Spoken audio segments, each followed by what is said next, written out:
आपका अपने चैनल सिखो सिखाओ लाइव बनाओ में स्वागत है।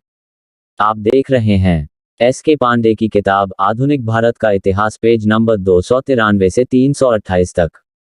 अध्याय 11, भारत का स्वतंत्रता संघर्ष। 15 अगस्त 1947 ईस्वी को भारत की ब्रिटिश शासन से मुक्ति एक कठिन संग्राम का परिणाम थी।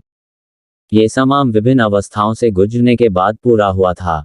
अंग्रेजी शासनकाल के अंतर्गत विभिन्न कारणों से भारतीय जनता में राष्ट्रीय जागृति की भावना का उदय हुआ।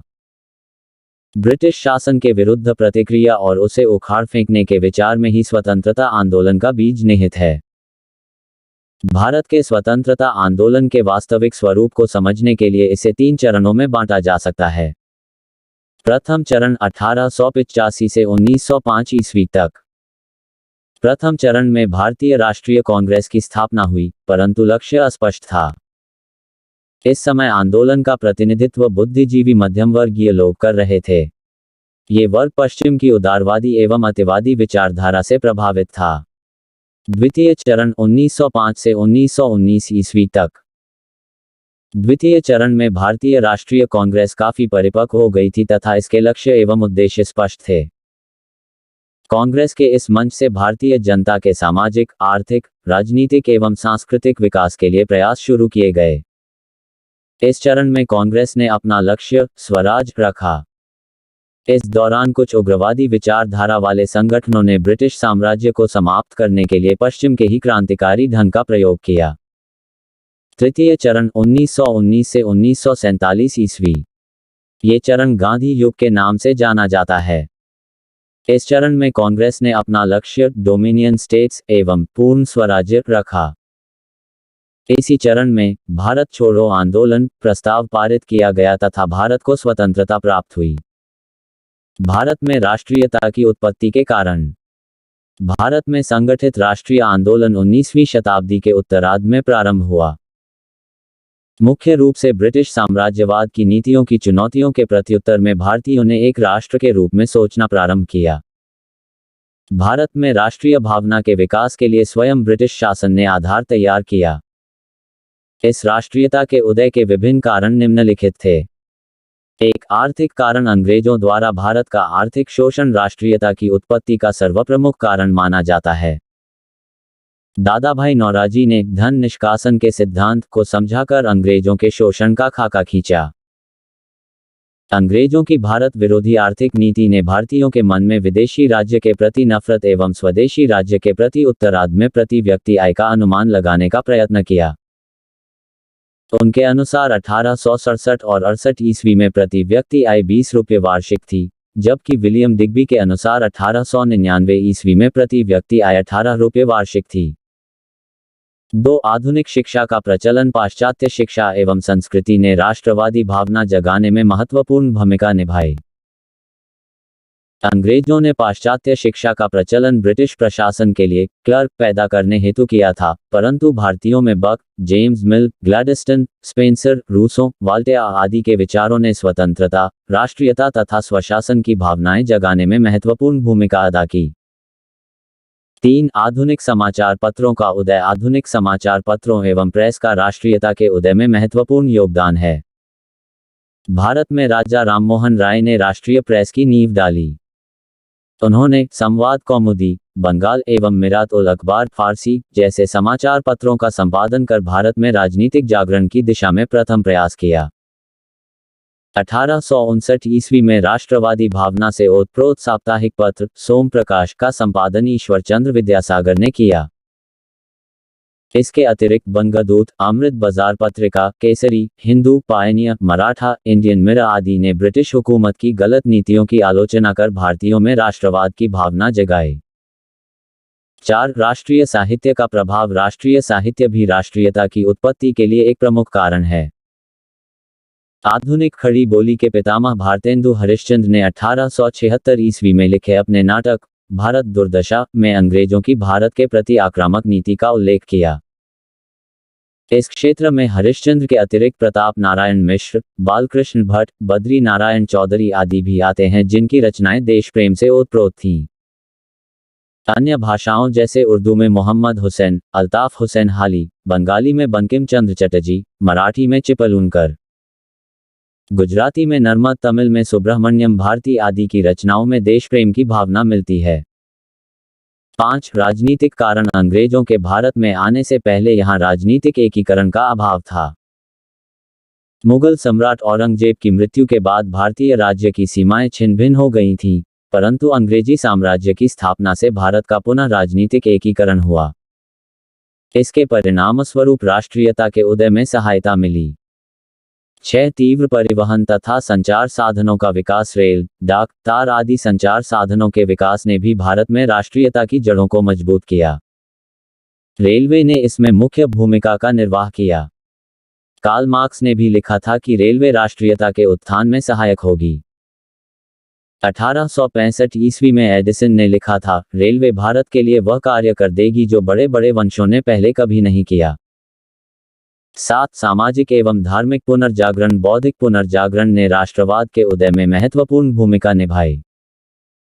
राजा राममोहन राय, स्वामी दयानंद सरस्वती, स्वामी विवेकानंद आदि ने भारतीयों के अंतर्मन को झकझोरा। स्वामी दयानंद सरस्वती ने कहा, स्वदेशी राज्य सर्वोपरि एवं सर्वोत्तम होता है। स्वामी रामतीर्थ ने कहा कि मैं सशरीर भारत हूं, द्वारा भारत मेरा शरीर है। 8. भेदभावपूर्ण नीति। अंग्रेजों द्वारा भारतीयों के प्रति प्रत्येक जगह जैसे सेना, उद्योग, सरकारी नौकरियां एवं आर्थिक क्षेत्र में अपनाई जाने वाली भेदभावपूर्ण नीति भी राष्ट्रीयता के उदय में सहायक हुई। 9. शासकों का प्रजातिगत अहंकार। इस समय अंग्रेजों ने रंगभेद की नीति अपनाई, जिसका शिक्षित भारतीयों द्वारा विरोध किया गया। नौकरियों के संबंध में काले गोरे का भेदभाव किया जाता था। बहुत से सामाजिक क्लब केवल यूरोपियों के लिए होते थे, यहाँ तक कि कानूनी अदालतों में भी यूरोपियों के समक्ष भारतीयों से अनुचित व्यवहार किया जाता था। इस प्रकार उत्पन्न हुए वैमनस्य से भारतीयों में एकता उत्पन्न हुई। 10. लॉर्ड लिटन की प्रतिक्रियावादी नीतियां। लिटन के प्रतिक्रियावादी कार्य जैसे दिल्ली दरबार, vernacular press act, arms act, ICS परीक्षा की आयु 21 वर्ष से घटाकर 19 वर्ष करना, द्वितीय आंग्ल अफगान युद्ध आदि ने राष्ट्रीयता के उदय का मार्ग प्रशस्त किया। 11. इल्बर्ट बिल विवाद। भारत के सबसे लोकप्रिय वायसराय रिपन के समय में इल्बर्ट बिल पारित हुआ।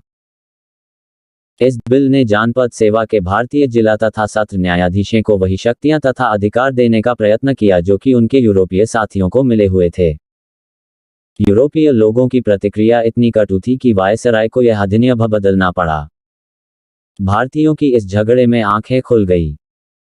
उन्होंने देखा कि जहां यूरोपीय लोगों के विशेषाधिकार का प्रश्न है, उन्हें न्याय नहीं मिल सकता। दूसरे ये भी अनुभव हुआ कि संगठित आंदोलन का क्या प्रभाव हो सकता है। भारतीय राष्ट्रीय कांग्रेस की स्थापना से पूर्व महत्वपूर्ण राजनीतिक संगठन। भारत में पाश्चात्य संस्कृति व विचारों की उपस्थिति ने अनेक ऐसी शक्तियों के जन्म में सहायता प्रदान की जो बाद में ब्रिटिश साम्राज्यवाद के लिए गंभीर चुनौतियों का कारण बन गई। पाश्चात्य संस्कृति की उपस्थिति के फलस्वरूप ही भारत में राष्ट्रवाद, राष्ट्रीयता तथा राजनीतिक अधिकारों जैसी धारणाएं विकसित हो सकीं।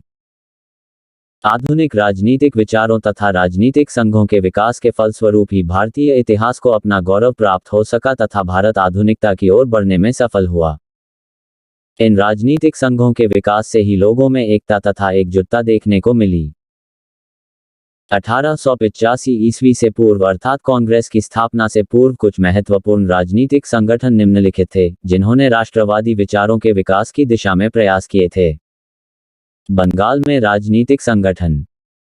राजा राममोहन राय प्रथम व्यक्ति थे जिन्होंने आधुनिक भारत में समाज सुधार कार्यों व राजनीतिक आंदोलन का शुभारंभ किया तथा भारतीयों की शिकायतों की ओर अंग्रेजों का ध्यान आकर्षित करने का प्रयत्न किया और समाधान मांगा। राजा राममोहन राय पाश्चात्य विचारों से बहुत अधिक प्रभावित थे। सार्वभौमिकता से ओतप्रोत राममोहन राय ने समाचार पत्रों की स्वतंत्रता, सिविल न्यायालयों में भारतीयों की नियुक्ति तथा उच्च पदों आदि की मांग की। परिणामस्वरूप 1833 ईस्वी के चार्टर एक्ट में कुछ उदारवादी धाराएं देखने को मिलीं। 1830 ईस्वी के दशक में राष्ट्रीय जागरण की भावनाओं के बीजारोपण में हेनरी विवियन डेरोजियो का नाम भी प्रसिद्ध है। उनके अनुयायी डेरोजियन कहलाते थे। डेरोजियो हिंदू कॉलेज कलकत्ता में अध्यापक थे।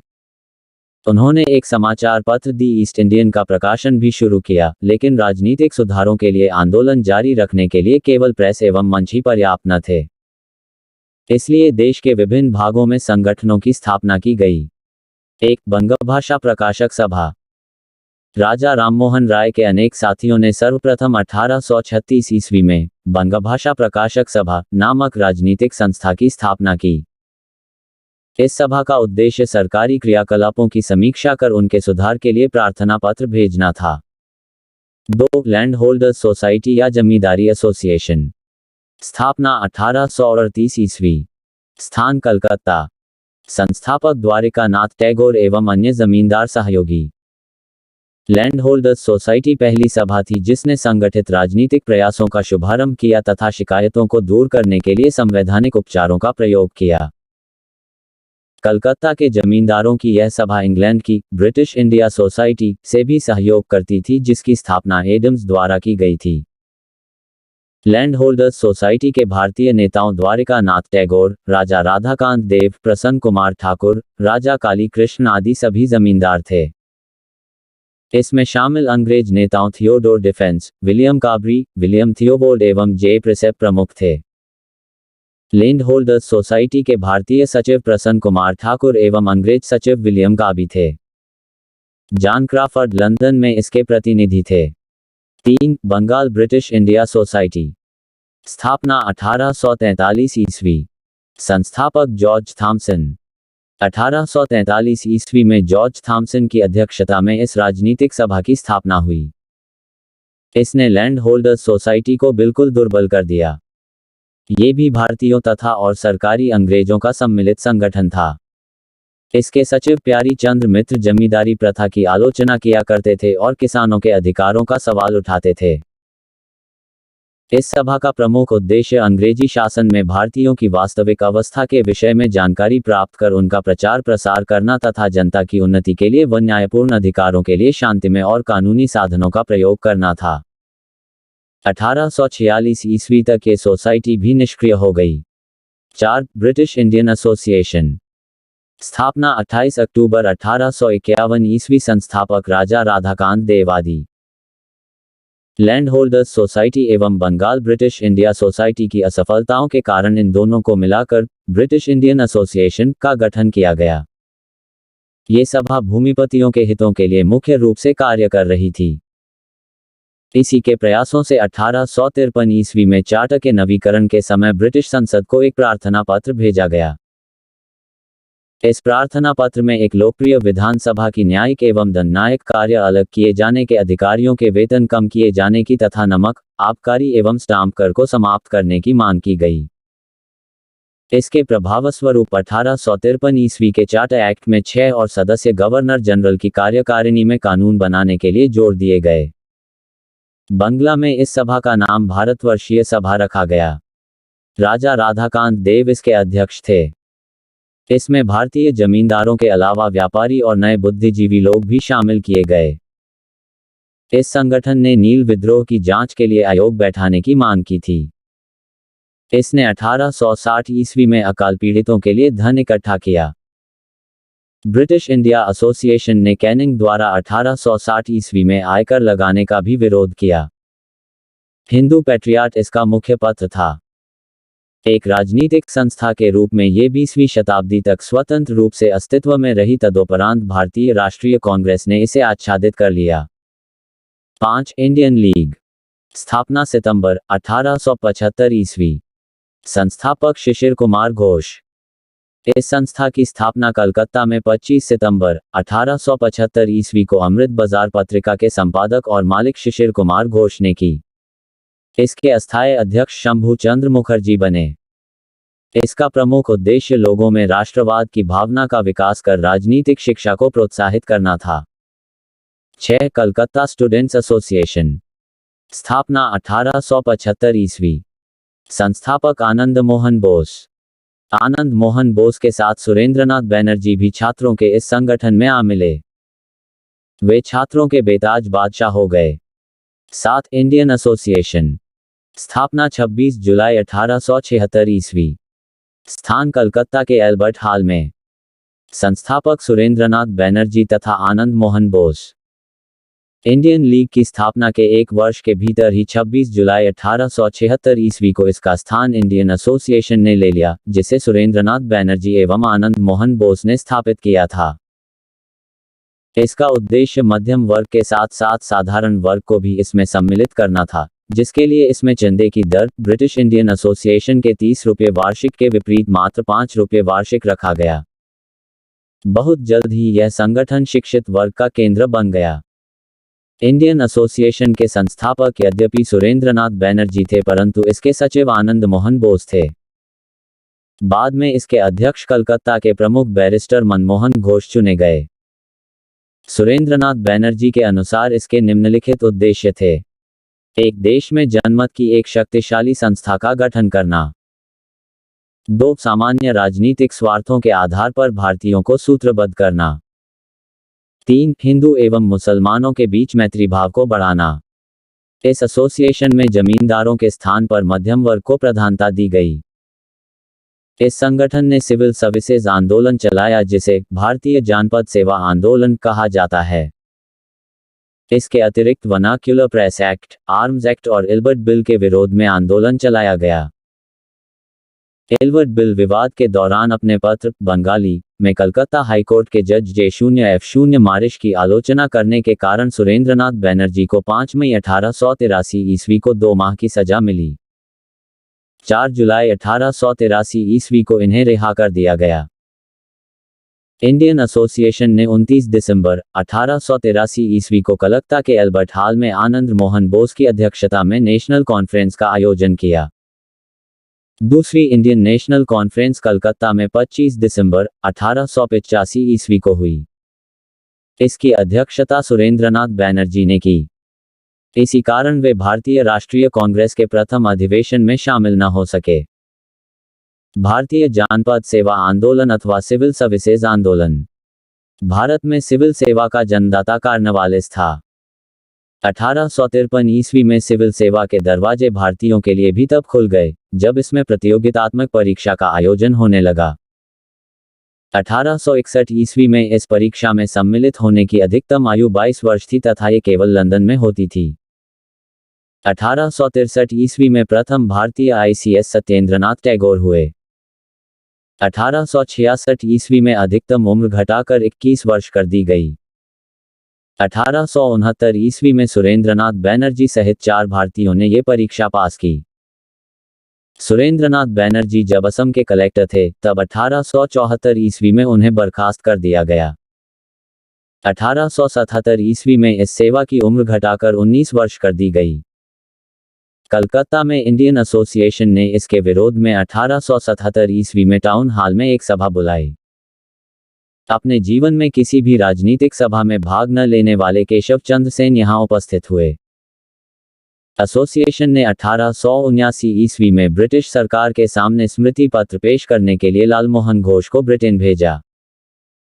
1923 ईस्वी से सिविल सेवा परीक्षा का आयोजन भारत और ब्रिटेन में एक साथ किया जाने लगा। बंबई में राजनीतिक संगठन। 1. बंबई एसोसिएशन। स्थापना 26 अगस्त 1852 ईस्वी। संस्थापक दादाभाई नौरोजी। कलकत्ता के ब्रिटिश इंडिया एसोसिएशन के नमूने पर दादाभाई नौरोजी ने 26 अगस्त 1852 ईस्वी को बंबई में बंबई एसोसिएशन बनाई। इस संगठन का मुख्य उद्देश्य सरकार को समय समय पर ज्ञापन देना था ताकि हानिकारक समझे जाने वाले नियमों तथा सरकारी नीतियों के लिए सुझाव दिए जा सकें। 2. Bombay presidency association. स्थापना 1885 ईस्वी। संस्थापक फिरोज शाह मेहता, बदरुद्दीन तैयब जी, केटी तेलंग और काशीनाथ त्रयंबक। बंबई के उपर्युक्त 4 बड़े नेताओं के प्रयासों से इस संगठन की स्थापना हुई। 31 जनवरी 1885 ईस्वी को बंबई में नागरिकों की एक सभा जमशेदजी जीजीभाई की अध्यक्षता में बुलाई गई। इसी सभा में इसके गठन की घोषणा हुई। लोगों में राजनीतिक विचारों का प्रचार प्रसार करना इसका मुख्य उद्देश्य था। बंबई प्रेसिडेंसी एसोसिएशन को पहले बॉम्बे एसोसिएशन के नाम से जाना जाता था, जिसकी स्थापना 1825 ईस्वी में हुई थी। 3. पूना सार्वजनिक सभा। स्थापना 1870 ईस्वी। संस्थापक MG रानाडे एवं गणेश वासुदेव जोशी, GV जोशी। पूना सार्वजनिक सभा का उद्देश्य जनता को ये बताना था कि सरकार के वास्तविक उद्देश्य क्या हैं और अपने अधिकार कैसे प्राप्त किए जा सकते हैं। इस सभा के सक्रिय सदस्यों में एसएच साठे और एसएच चिपलूनकर थे। पूना सार्वजनिक सभा मुख्यतः नवोदित मध्यवर्ग, जमींदारों और व्यापारियों के स्वाकर प्रतिनिधित्व करती थी। इसके सदस्यों में अधिकांश ब्राह्मण व वैश्य थे। अपने इसी चरित्र के कारण किसानों में इसका प्रभाव स्थापित नहीं हो सका। मद्रास में राजनीतिक संस्थाएं। मद्रास में प्रमुख राजनीतिक संस्थाएं निम्नलिखित थीं। 1. मद्रास नेटिव एसोसिएशन, स्थापना 26 फरवरी 1852 ईस्वी, संस्थापक गजुलू लक्ष्मी नरसुचेट्टी। कलकत्ता के ब्रिटिश इंडियन एसोसिएशन की एक शाखा 26 फरवरी 1852 ईस्वी को मद्रास में आयोजित की गई। इसके संस्थापक गजुलू लक्ष्मी नरसुचेट्टी थे। इसके अध्यक्ष सी वाई मुदलियार और सचिव वी रामानुजाचारी चुने गए। 13 जुलाई 1852 ईस्वी को इस संस्था ने अपना नाम बदलकर मद्रास नेटिव एसोसिएशन रख दिया। इसने लंदन में अपना प्रतिनिधि माल्कम लेविन को नियुक्त किया, जो मद्रास में जज रह चुके थे। इस संस्था ने 1857 ईस्वी के विद्रोहों की निंदा की, अतः इसे जनसमर्थन नहीं प्राप्त हो सका, जिससे इसका अस्तित्व शीघ्र समाप्त हो गया। 2. मद्रास महाजन सभा, स्थापना 1884 ईस्वी, संस्थापक एम वीर राघवाचारी, जी सुब्रमण्यम अय्यर, आनंद चार्लू। 16 मई 1884 ईस्वी को मद्रास महाजन सभा की स्थापना की गई। पी रंगिया नायडू इसके अध्यक्ष और वीर राघवाचारी तथा आनंद चार्लू इसके सचिव चुने गए। मद्रास नेटिव एसोसिएशन के अधिकांश नेता इसमें सम्मिलित हो गए। इसका पहला सम्मेलन 29 दिसंबर 1884 ईस्वी से 2 जनवरी 1885 ईस्वी तक मद्रास में आयोजित किया गया। इसी समय मद्रास मेला का आयोजन चल रहा था, साथ ही थियोसोफिकल सोसाइटी का सम्मेलन भी। इस सम्मेलन में विधान परिषदों के सुधार, कार्यपालिका से न्यायपालिका के अलगाव तथा खेतिहर वर्गों की हालत पर विचार किया गया। लंदन में राजनीतिक संगठन। 19वीं शताब्दी के उत्तरार्ध में लंदन में भारतीयों ने 3 संगठन बनाए। 1. लंदन इंडियन कमेटी, स्थापना 1862 ईस्वी, लंदन, संस्थापक पुरुषोत्तम मुदलियार। 2. लंदन इंडिया सोसाइटी, स्थापना 1865 ईस्वी, लंदन, संस्थापक दादाभाई नौरोजी थे।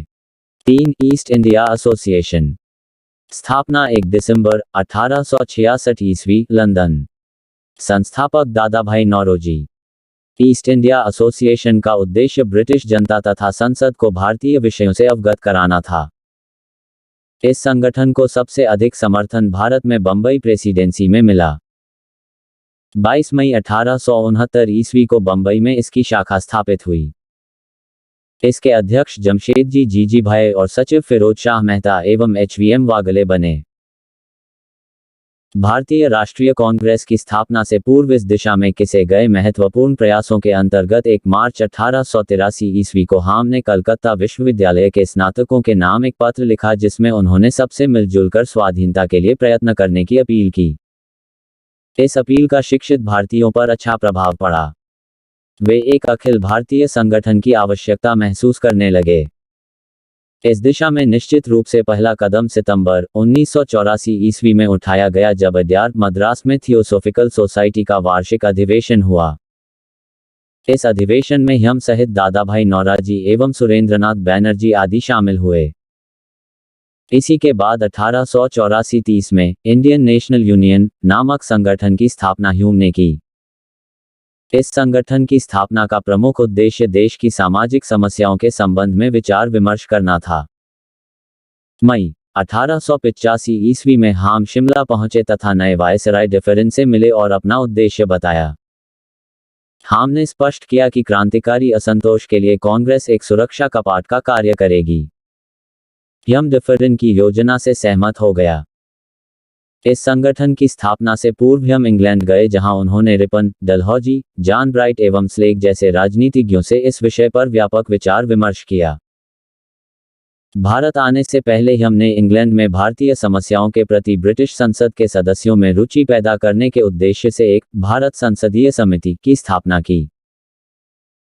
भारत आने पर ह्यम ने इंडियन नेशनल यूनियन की एक बैठक बंबई में 25 दिसंबर 1885 ईस्वी में की, जहां पर विचार विमर्श के बाद इंडियन नेशनल यूनियन का नाम बदलकर इंडियन नेशनल कांग्रेस या भारतीय राष्ट्रीय कांग्रेस कहा गया।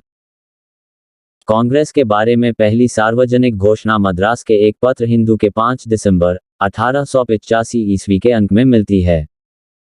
इस प्रकार बंबई में इस संस्था ने जन्म लिया। कलकत्ता, बंबई और मद्रास के व्यापक दौरे के बाद हमने ये घोषणा की कि दिसंबर 1885 ईस्वी में भारतीय राष्ट्रीय संघ का एक सम्मेलन पूना में आयोजित किया जाएगा, जिसमें प्रमुख प्रांतों के शिक्षित प्रतिनिधि शामिल होंगे, परंतु पूना में प्लेग फैलने के कारण सम्मेलन का स्थान बंबई कर दिया गया। भारतीय राष्ट्रीय कांग्रेस स्थापना 28 दिसंबर 1885 ईस्वी दोपहर 12 बजे। स्थान बंबई गोकुलदास तेजपाल संस्कृत कॉलेज का भवन। संस्थापक अलन ऑक्टेवियन ह्यूम।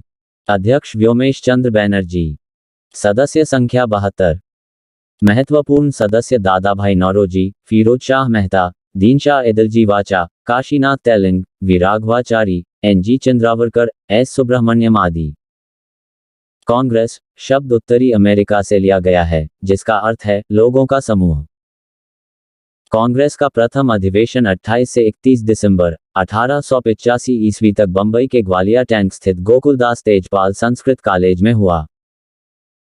प्रारंभ में इसका नाम भारतीय राष्ट्रीय संघ था। दादाभाई नौरोजी के सुझाव पर इसका नाम भारतीय राष्ट्रीय कांग्रेस कर दिया गया। कांग्रेस के प्रथम अधिवेशन में ज्यादातर नेता वकील एवं पत्रकार थे। बंबई के पहले अधिवेशन में शामिल कुल 72 प्रतिनिधियों में बंबई प्रेसिडेंसी से 38 सदस्य, मद्रास से 21 सदस्य, बंगाल से 3 सदस्य, उत्तर प्रदेश और अवध से 7 सदस्य तथा पंजाब से 3 सदस्य सम्मिलित हुए। पहले अधिवेशन के अध्यक्ष व्योमेश चंद्र बैनर्जी थे, जबकि सचिव ए.ओ. ह्यूम थे।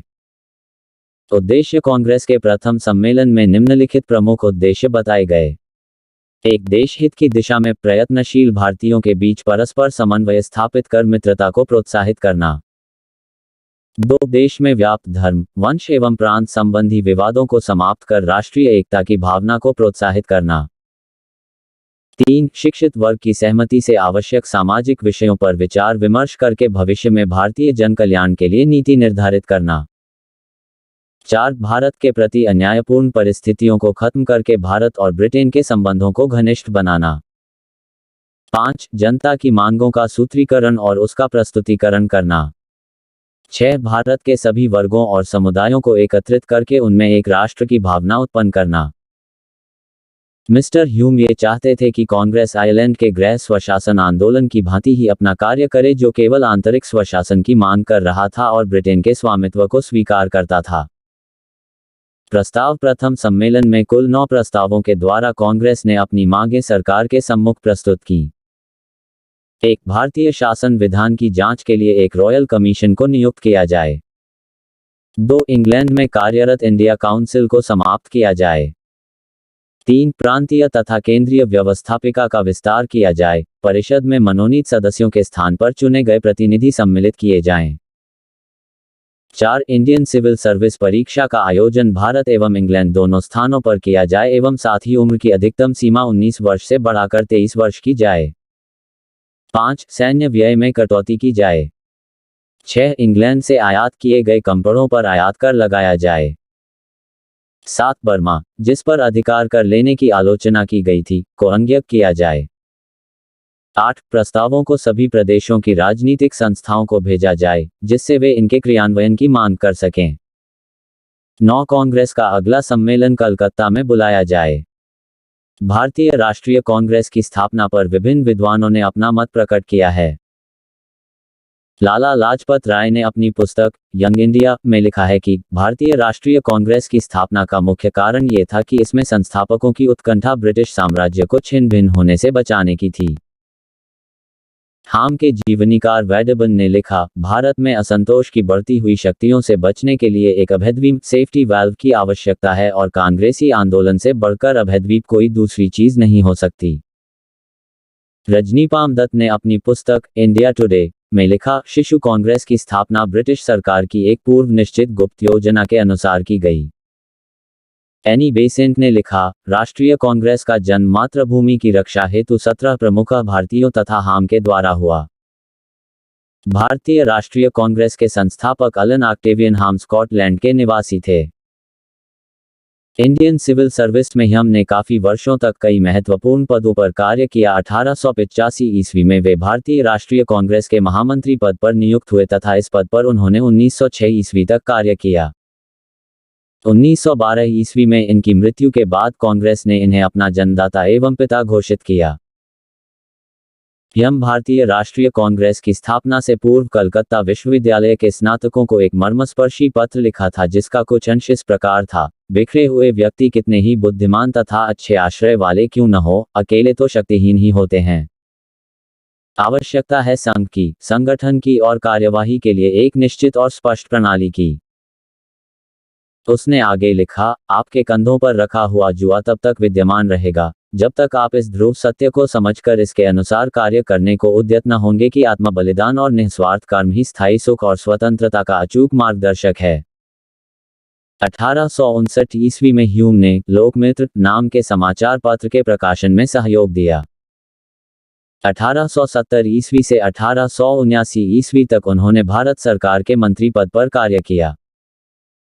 उन्होंने लेफ्टिनेंट गवर्नर के पद को इसलिए अस्वीकार कर दिया क्योंकि इस पद पर रहकर ये भारतीयों की सच्चे मन से सेवा नहीं कर सकते थे।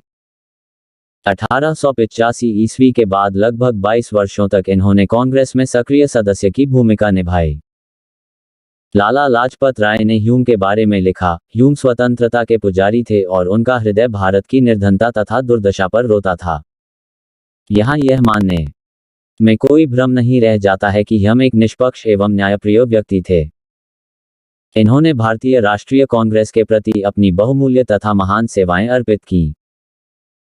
कांग्रेस का दूसरा अधिवेशन कांग्रेस के प्रथम अधिवेशन में ही ये तय हो गया था कि इसका दूसरा अधिवेशन दिसंबर 1886 ईस्वी में कलकत्ता में होगा। ह्यूम जब अधिवेशन की तैयारी हेतु कलकत्ता आए तब उन्होंने अनुभव किया कि अगर सुरेंद्रनाथ बैनर्जी और इंडियन एसोसिएशन को अलग रखा जाता है तो बंगाल में राजनीतिक विचारों वाले शिक्षित लोगों का सहयोग पाना असंभव है।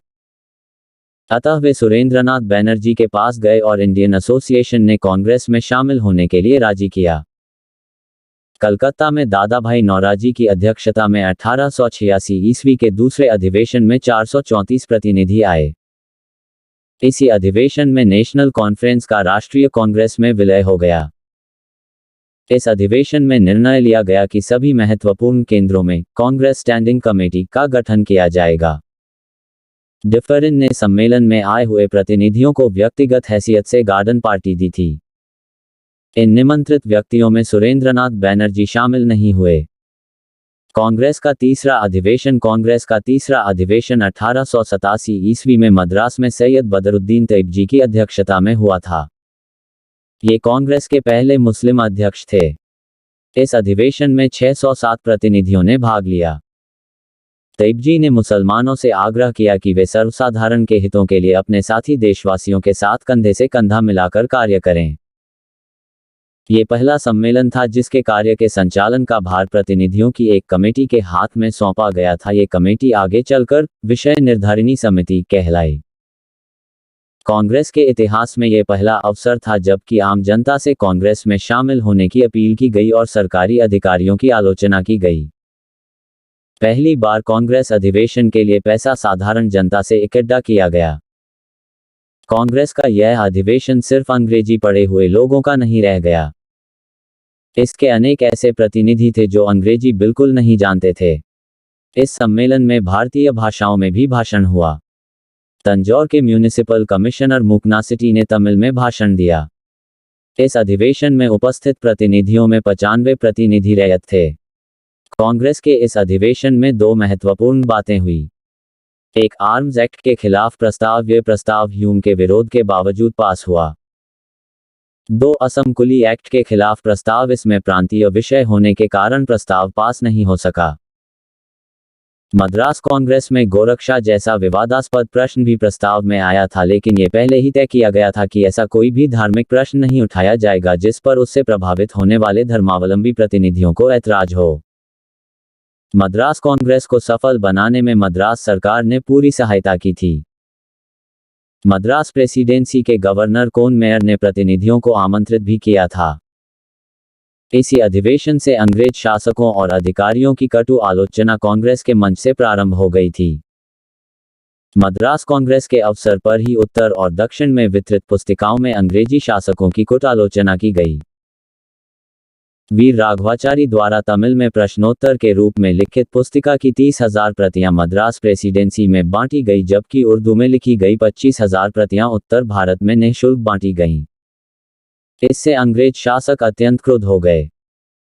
चतुर्थ अधिवेशन कांग्रेस का चौथा अधिवेशन पश्चिमोत्तर प्रदेश की राजधानी इलाहाबाद में जॉर्ज यूले की अध्यक्षता में दिसंबर 1888 ईस्वी में हुआ। इसे असफल बनाने की पूरी कोशिश की गई। यहाँ के गवर्नर ऑकलैंड काल्विन ने उपर्युक्त पुस्तिकाओं के विरुद्ध हाम के पास कड़ा प्रतिवाद पत्र भेजा। काल्विन ने पूरी कोशिश की कि यह सम्मेलन इलाहाबाद में न होने पाए, परंतु इस समय राजा दरभंगा ने इलाहाबाद में लोथर काउंसिल खरीदकर कांग्रेस को दे दिया। डिफरिन ने कांग्रेस की कटु आलोचना की और आदेश जारी किया कि कोई सरकारी व्यक्ति किसी राजनीतिक संगठन के लिए पैसा इकट्ठा नहीं करेगा। उसने कांग्रेस का ये कहकर मजाक उड़ाया कि यह सूक्ष्मदर्शी अल्पसंख्यकों की प्रवक्ता है। उन्होंने कांग्रेस पर ब्रिटिश अधिकारियों के विरुद्ध विद्वेष फैलाने का दोषारोपण किया। जब इलाहाबाद में कांग्रेस अधिवेशन होने का फैसला हुआ तब सर सैयद अहमद एवं वाराणसी के राजा शिव प्रसाद सितारे हिंद ने इसका विरोध किया। सैयद अहमद को लगा कि कांग्रेस उनके इलाके में हावी होने जा रही है। इन विरोधों के बावजूद कांग्रेस का यह अधिवेशन पिछले अधिवेशनों से अधिक सफल रहा। इस अधिवेशन में 1248 सदस्यों ने भाग लिया। जॉर्ज यूले ने अपने अध्यक्षीय भाषण में कहा कि कांग्रेस जन का नारा है कि हम सबसे पहले भारतीय हैं, हिंदू, मुस्लिम, सिख और ईसाई बाद में हैं। ये पहला अवसर था जब लाला लाजपत राय कांग्रेस अधिवेशन में शामिल हुए और हिंदी में भाषण किया। कांग्रेस ने ब्रिटिश साम्राज्यवादियों के क्षुब्ध होने पर उन्हें प्रसन्न करने की कोशिश प्रारंभ की और यहां एक प्रस्ताव पास किया कि कांग्रेस अपनी बैठकों में पारित नियमित प्रस्तावों के लिए जिम्मेदार है और किसी भी दूसरी चीज के लिए नहीं। इन सभाओं के बाहर कांग्रेस के पदाधिकारी या सदस्य जो भी करते हैं उनके लिए कांग्रेस जिम्मेदार नहीं है। इन्होंने जनता के बीच सारे प्रचार प्रसार कार्य बंद कर दिए। प्रचार का काम भारत में बंद करके इसका क्षेत्र ब्रिटेन को बनाया गया। जुलाई 1889 ईस्वी में लंदन में इंडियन नेशनल कांग्रेस की ब्रिटिश कमेटी की स्थापना की गई। इस कमेटी ने इंग्लैंड में कांग्रेस के प्रचार के लिए इंडिया नामक पत्र निकाला। पंचम अधिवेशन 1889 ईस्वी में कांग्रेस का पांचवां अधिवेशन विलियम वेडबर्न की अध्यक्षता में बंबई में हुआ। बंबई अधिवेशन में इंग्लैंड में कांग्रेस के दृष्टिकोण का प्रचार करने के लिए एक प्रतिनिधिमंडल भेजने का फैसला किया गया, जिसके सदस्य चुने गए George Yule, Hume Adam, Norton, Howard, Firoz Shah Mehta, Manmohan Ghosh, Surendranath Banerjee, Saifuddin, N Mudholkar और डब्ल्यू.सी. बैनर्जी। इसमें भारतीय सदस्यों में से अधिकांश इंग्लैंड नहीं जा सके। ब्रिटेन में कांग्रेस के प्रचार का फल ये हुआ कि चार्ल्स बैडला ने, जो 1889 ईस्वी में बंबई अधिवेशन में शामिल हुए थे, ने एक विधेयक तैयार किया और उसे ब्रिटिश संसद में 1890 ईस्वी में पेश किया, लेकिन प्रबल विरोध के कारण विधेयक वापस ले लिया गया। बदले में ब्रिटिश सरकार ने खुद एक विधेयक पेश किया जो 1892 ईस्वी के इंडियन काउंसिल एक्ट के रूप में पारित हुआ। छठा अधिवेशन 1890 ईस्वी का कांग्रेस अधिवेशन कलकत्ता में हुआ। यहाँ पर कांग्रेस के नेताओं ने यह प्रस्ताव पास किया कि 1892 ईस्वी का कांग्रेस अधिवेशन भारत में नहीं बल्कि इंग्लैंड में किया जाएगा, बशर्ते सभी केंद्रों की स्टैंडिंग कमेटियों के सदस्यों की अनुमति प्राप्त हो जाए। ऐसा करके कांग्रेसी यह साबित करना चाहते थे कि उन्हें ब्रिटेन की सरकार और ब्रिटिश जनता की न्यायप्रियता में पूरा विश्वास है। लेकिन यह अधिवेशन इंग्लैंड में न हो सका, ये भारत में हुआ। कलकत्ता विश्वविद्यालय की पहली महिला स्नातक कादम्बिनी गांगुली ने 1890 ईस्वी में कलकत्ता कांग्रेस अधिवेशन को संबोधित किया था।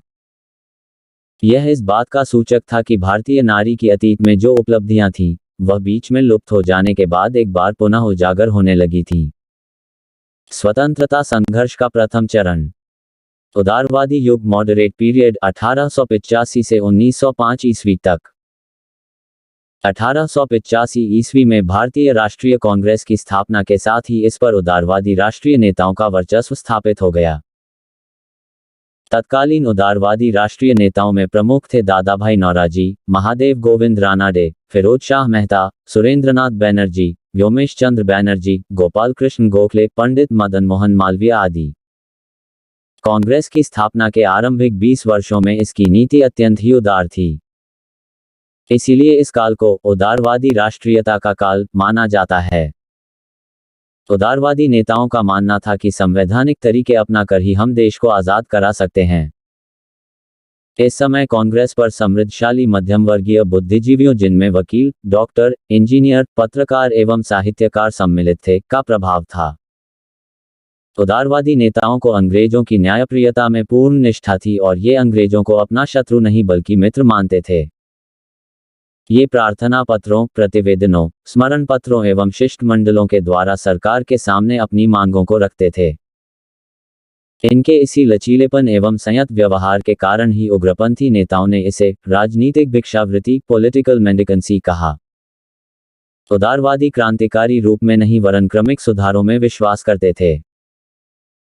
इनका मानना था कि भारत में राष्ट्रीय चेतना के उदय का प्रधान श्रेय ब्रिटिश शासन को है और ब्रिटिश शासन ने भारत के सामाजिक जीवन को पाश्चात्य सभ्यता एवं संस्कृति का स्पर्श देकर उसमें स्वतंत्रता की भावना जागृत की। अतः यह उचित है कि देश के राजनीतिक एवं प्रशासनिक क्षेत्र में स्वाभाविक रूप से धीरे धीरे सुधार लाने की चेष्टा की जाए।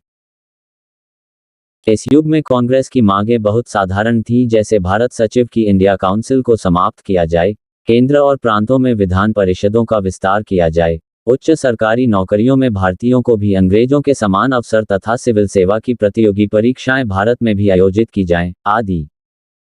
महत्वपूर्ण रूप से उदारवादियों ने साम्राज्यवाद का आर्थिक विवेचन किया। वे इस बात को अच्छी तरह से जानते थे कि ब्रिटिश आर्थिक साम्राज्यवाद में निहित उद्देश्य भारतीय अर्थव्यवस्था को ब्रिटिश अर्थव्यवस्था के अधीन रखना है। इसीलिए प्रारंभिक उदारवादियों ने सरकार की आर्थिक नीतियों के विरोध में प्रभावशाली तर्क रखे और आंदोलन किए। सरकार द्वारा भू राजस्व में की गई बढ़ोतरी के विरोध में आंदोलन चलाया तथा कराधान और व्यय के तत्कालीन स्वरूप में भी परिवर्तनों का आग्रह किया। उदारवादियों ने सरकार द्वारा उठाए जाने वाले प्रशासनिक कदमों की आलोचना करते हुए प्रशासन में व्याप्त भ्रष्टाचार और अक्षमताओं को दूर करने की आवाज उठाई। इस संबंध में महत्वपूर्ण सुधार आंदोलन प्रशासनिक सेवा की उच्चतर श्रेणी के पदों का भारतीयकरण करने के संबंध में था। यूरोपियनों को मिलने वाला ऊंचा वेतन भारतीय वित्त पर भारी बोझ था। राजनीतिक रूप से यूरोपीय नागरिक भारतीयों की उपेक्षा करते थे तथा उन्हें हीन दृष्टि से देखते थे। उदारवादियों ने सरकारी कार्यक्रमों व पुलिस द्वारा जनसाधारण के व्यवहार का विरोध किया। इनकी एक महत्वपूर्ण मांग ये थी कि न्यायपालिका को कार्यपालिका से पृथक किया जाए ताकि जनसाधारण के हित में कुछ सुरक्षात्मक कार्य हो सकें।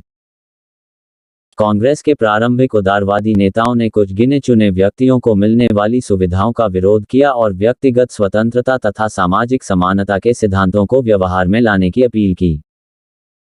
इन नरमपंथी नेताओं को आधुनिक नागरिक अधिकारों जैसे भाषण, प्रेस, विचार और संगठन आदि की स्वतंत्रता के प्रति जागरूकता थी।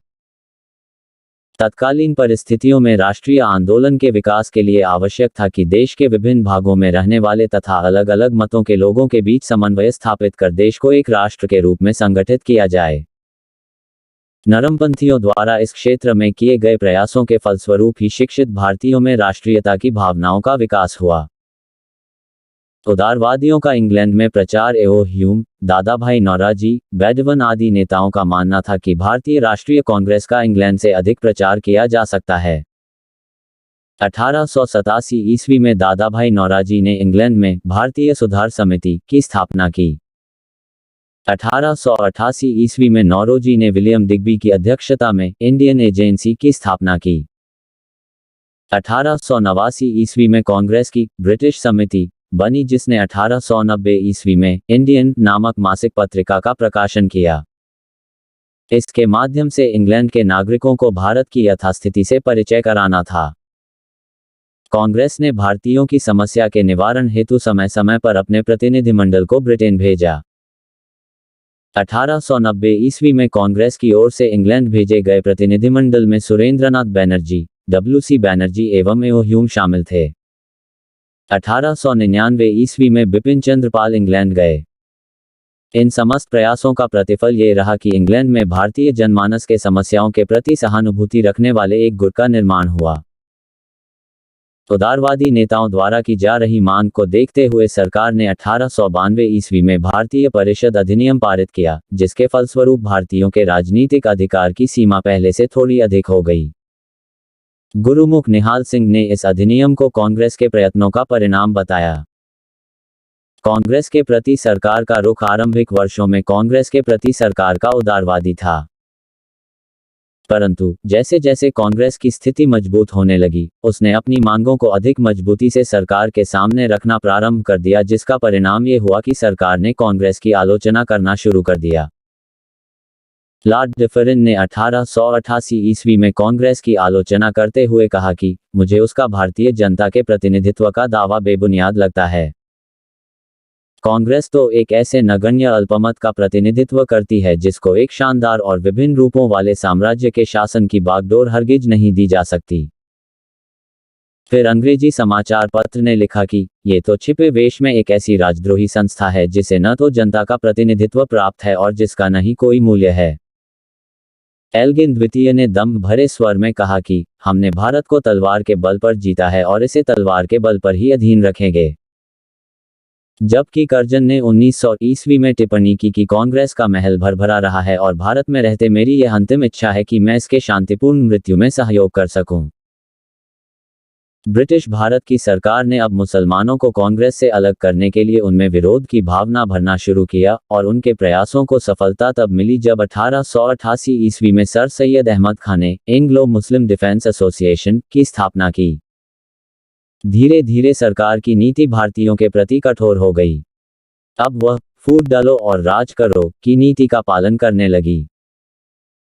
सरकार को कांग्रेस के दमन में इसलिए सफलता नहीं मिली क्योंकि इस संस्था को विशाल भारतीय मध्यम वर्ग का सहयोग प्राप्त था।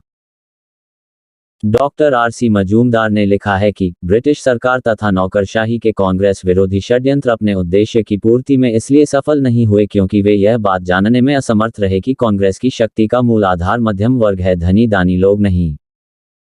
बंगाल विभाजन 1905 ईस्वी। Viceroy Lord Curzon the 20th जुलाई। विभाजन का निर्णय 7 अगस्त। विभाजन के विरोध में आंदोलन प्रारंभ 1911। विभाजन रद्द लॉर्ड हॉर्डिंग द्वितीय के समय। 16 अक्टूबर। विभाजन प्रभावी। वायसराय लॉर्ड कर्जन का सबसे घृणित कार्य 1905 ईस्वी में बंगाल का विभाजन था। विभाजन के समय बंगाल की कुल जनसंख्या 7 करोड़ 85 लाख थी तथा इस समय बंगाल में बिहार, उड़ीसा तथा बांग्लादेश शामिल थे। 1874 ईस्वी में असम बंगाल से अलग हो गया था। एक लेफ्टिनेंट गवर्नर इतने बड़े प्रांत को कुशल प्रशासन दे पाने में असमर्थ था। यद्यपि तत्कालीन गवर्नर जनरल लॉर्ड कर्जन ने बंगाल विभाजन का प्रमुख कारण प्रशासनिक असुविधा बताया, परंतु वास्तविक कारण प्रशासनिक नहीं बल्कि राजनीतिक था। इसकी जानकारी तत्कालीन राज्य सचिव रिजले द्वारा 1904 ईस्वी में कर्जन को लिखे गए उस पत्र से मिलती है जिसमें उसने लिखा था कि संयुक्त बंगाल एक शक्ति है, बंगाल की दिशाएं अलग अलग होंगी। बंगाल उस समय भारतीय राष्ट्रीय चेतना का केंद्र बिंदु था तथा बंगालियों में प्रबल राजनीतिक जागृति थी जिसे दबाने के लिए कर्जन ने बंगाल का विभाजन कर उसे क्रमशः हिंदू और मुस्लिम बहुलता वाले 2 भागों में बांटने और उन्हें आपस में लड़ाने की नीति अपनाई। दिसंबर 1903 ईस्वी में बंगाल विभाजन के प्रस्ताव की खबर फैलने पर चारों ओर विरोध स्वरूप अनेक बैठकें हुई जिनमें अधिकतर ढाका, मेमनसिंह और चटगांव में हुई। सुरेंद्रनाथ बैनर्जी, कृष्ण कुमार मित्र, पृथ्वीशचंद्र राय आदि बंगाल के नेताओं ने बंगाली, हितवादी एवं संजीवनी जैसे अखबारों द्वारा विभाजन के प्रस्ताव की आलोचना की। विरोध के बावजूद कर्जन ने 20 जुलाई 1905 ईस्वी को बंगाल विभाजन के निर्णय की घोषणा की जिसके परिणामस्वरूप 7 अगस्त 1905 ईस्वी को कलकत्ता में टाउन हॉल में स्वदेशी आंदोलन की घोषणा की गई। इसी बैठक में ऐतिहासिक बहिष्कार प्रस्ताव पारित हुआ। 16 अक्टूबर 1905 ईस्वी को बंगाल विभाजन की घोषणा के साथ ही विभाजन प्रभावी हो गया। विभाजन के बाद बंगाल पूर्वी बंगाल एवं पश्चिमी बंगाल में बंट गया। पूर्वी बंगाल में असम एवं पूर्वी बंगाल के कुछ जिले राजशाही, ढाका एवं चिटगांव मिलाए गए। इसकी जनसंख्या कुल 3 करोड़ 10 लाख थी, जबकि क्षेत्रफल 1,06,540 वर्ग मील था। इसमें 1 करोड़ 80 लाख मुसलमान एवं 1 करोड़ 20 लाख हिंदू थे। इस प्रांत का मुख्यालय ढाका में था। पश्चिमी बंगाल में बिहार, उड़ीसा एवं पश्चिमी बंगाल शामिल थे। इसकी जनसंख्या 5 करोड़ 40 लाख थी, जिसमें 4 करोड़ 50 लाख हिंदू और 90 लाख मुसलमान थे। इस प्रांत का कुल क्षेत्रफल 1,41,580 वर्ग मील थी। बंगाल विभाजन 16 अक्टूबर 1905 को लागू हुआ। इस दिन को पूरे बंगाल में शोक दिवस के रूप में मनाया गया। रविंद्रनाथ टैगोर के सुझाव पर संपूर्ण बंगाल में इस दिन को राखी दिवस के रूप में मनाया गया। इसका उद्देश्य ये दिखाना था कि बंगाल को विभाजित कर अंग्रेज इसकी एकता में दरार नहीं डाल सकते। अगले दिन आनंद मोहन बोस और सुरेंद्रनाथ बैनर्जी ने 2 विशाल जनसभाओं को संबोधित किया और कुछ ही घंटों के भीतर आंदोलन के लिए 50,000 रुपये इकट्ठे कर लिए। स्वदेशी आंदोलन व बहिष्कार आंदोलन का संदेश पूरे देश में फैला। तिलक व उनकी पुत्री केतक ने महाराष्ट्र में इसका प्रचार किया। अजीत सिंह, लाला लाजपत राय, स्वामी श्रद्धानंद, जयपाल और गंगाराम ने पंजाब व उत्तर प्रदेश के क्षेत्रों में इस आंदोलन को पहुंचाया। सैयद हैदर खान ने दिल्ली में इस आंदोलन का नेतृत्व किया। चिदम्बरम पिल्लई, सुब्रह्मण्यम अय्यर, आनंद चार्लू और T0M0 नायक जैसे नेताओं ने मद्रास प्रेसिडेंसी में इसका नेतृत्व किया। उत्तर भारत में रावलपिंडी, कानगड़ा, मुल्तान और हरिद्वार में स्वदेशी आंदोलन ने जोर पकड़ा। बंग भंग आंदोलन को सबसे अधिक सफलता विदेशी माल के बहिष्कार आंदोलन से मिली। औरतों ने विदेशी चूड़ियां पहनना व विदेशी बर्तन का इस्तेमाल बंद कर दिया। धोबियों ने विदेशी कपड़े धोने से इनकार कर दिया। यहां तक कि महंतों ने विदेशी चीनी से बने प्रसाद को लेने से इनकार कर दिया। स्वदेशी आंदोलन ने जनजागरण के लिए स्वयंसेवी संगठनों की मदद ली। इनमें सर्वाधिक महत्वपूर्ण संगठन था स्वदेश बांधव समिति। वारिसाल के एक अध्यापक अश्विनी कुमार दत्त के नेतृत्व में गठित इस समिति की 159 शाखाएं फैली हुई थीं।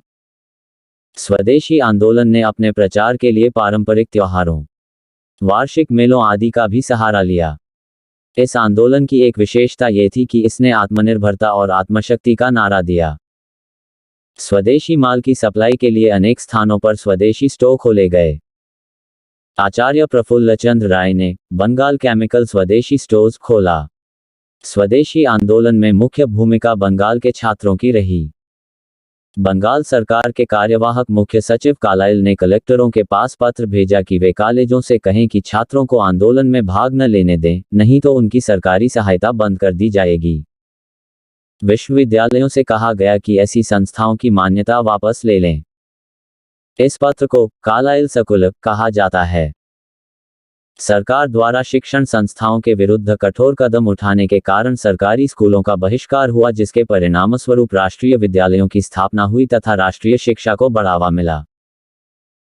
छात्रों को कॉलेजों से निकालने तथा जुर्माना लगाने के कारण उन्होंने सरकारी दमन का मुकाबला करने के लिए एंटी सर्कुलर सोसाइटी की स्थापना की,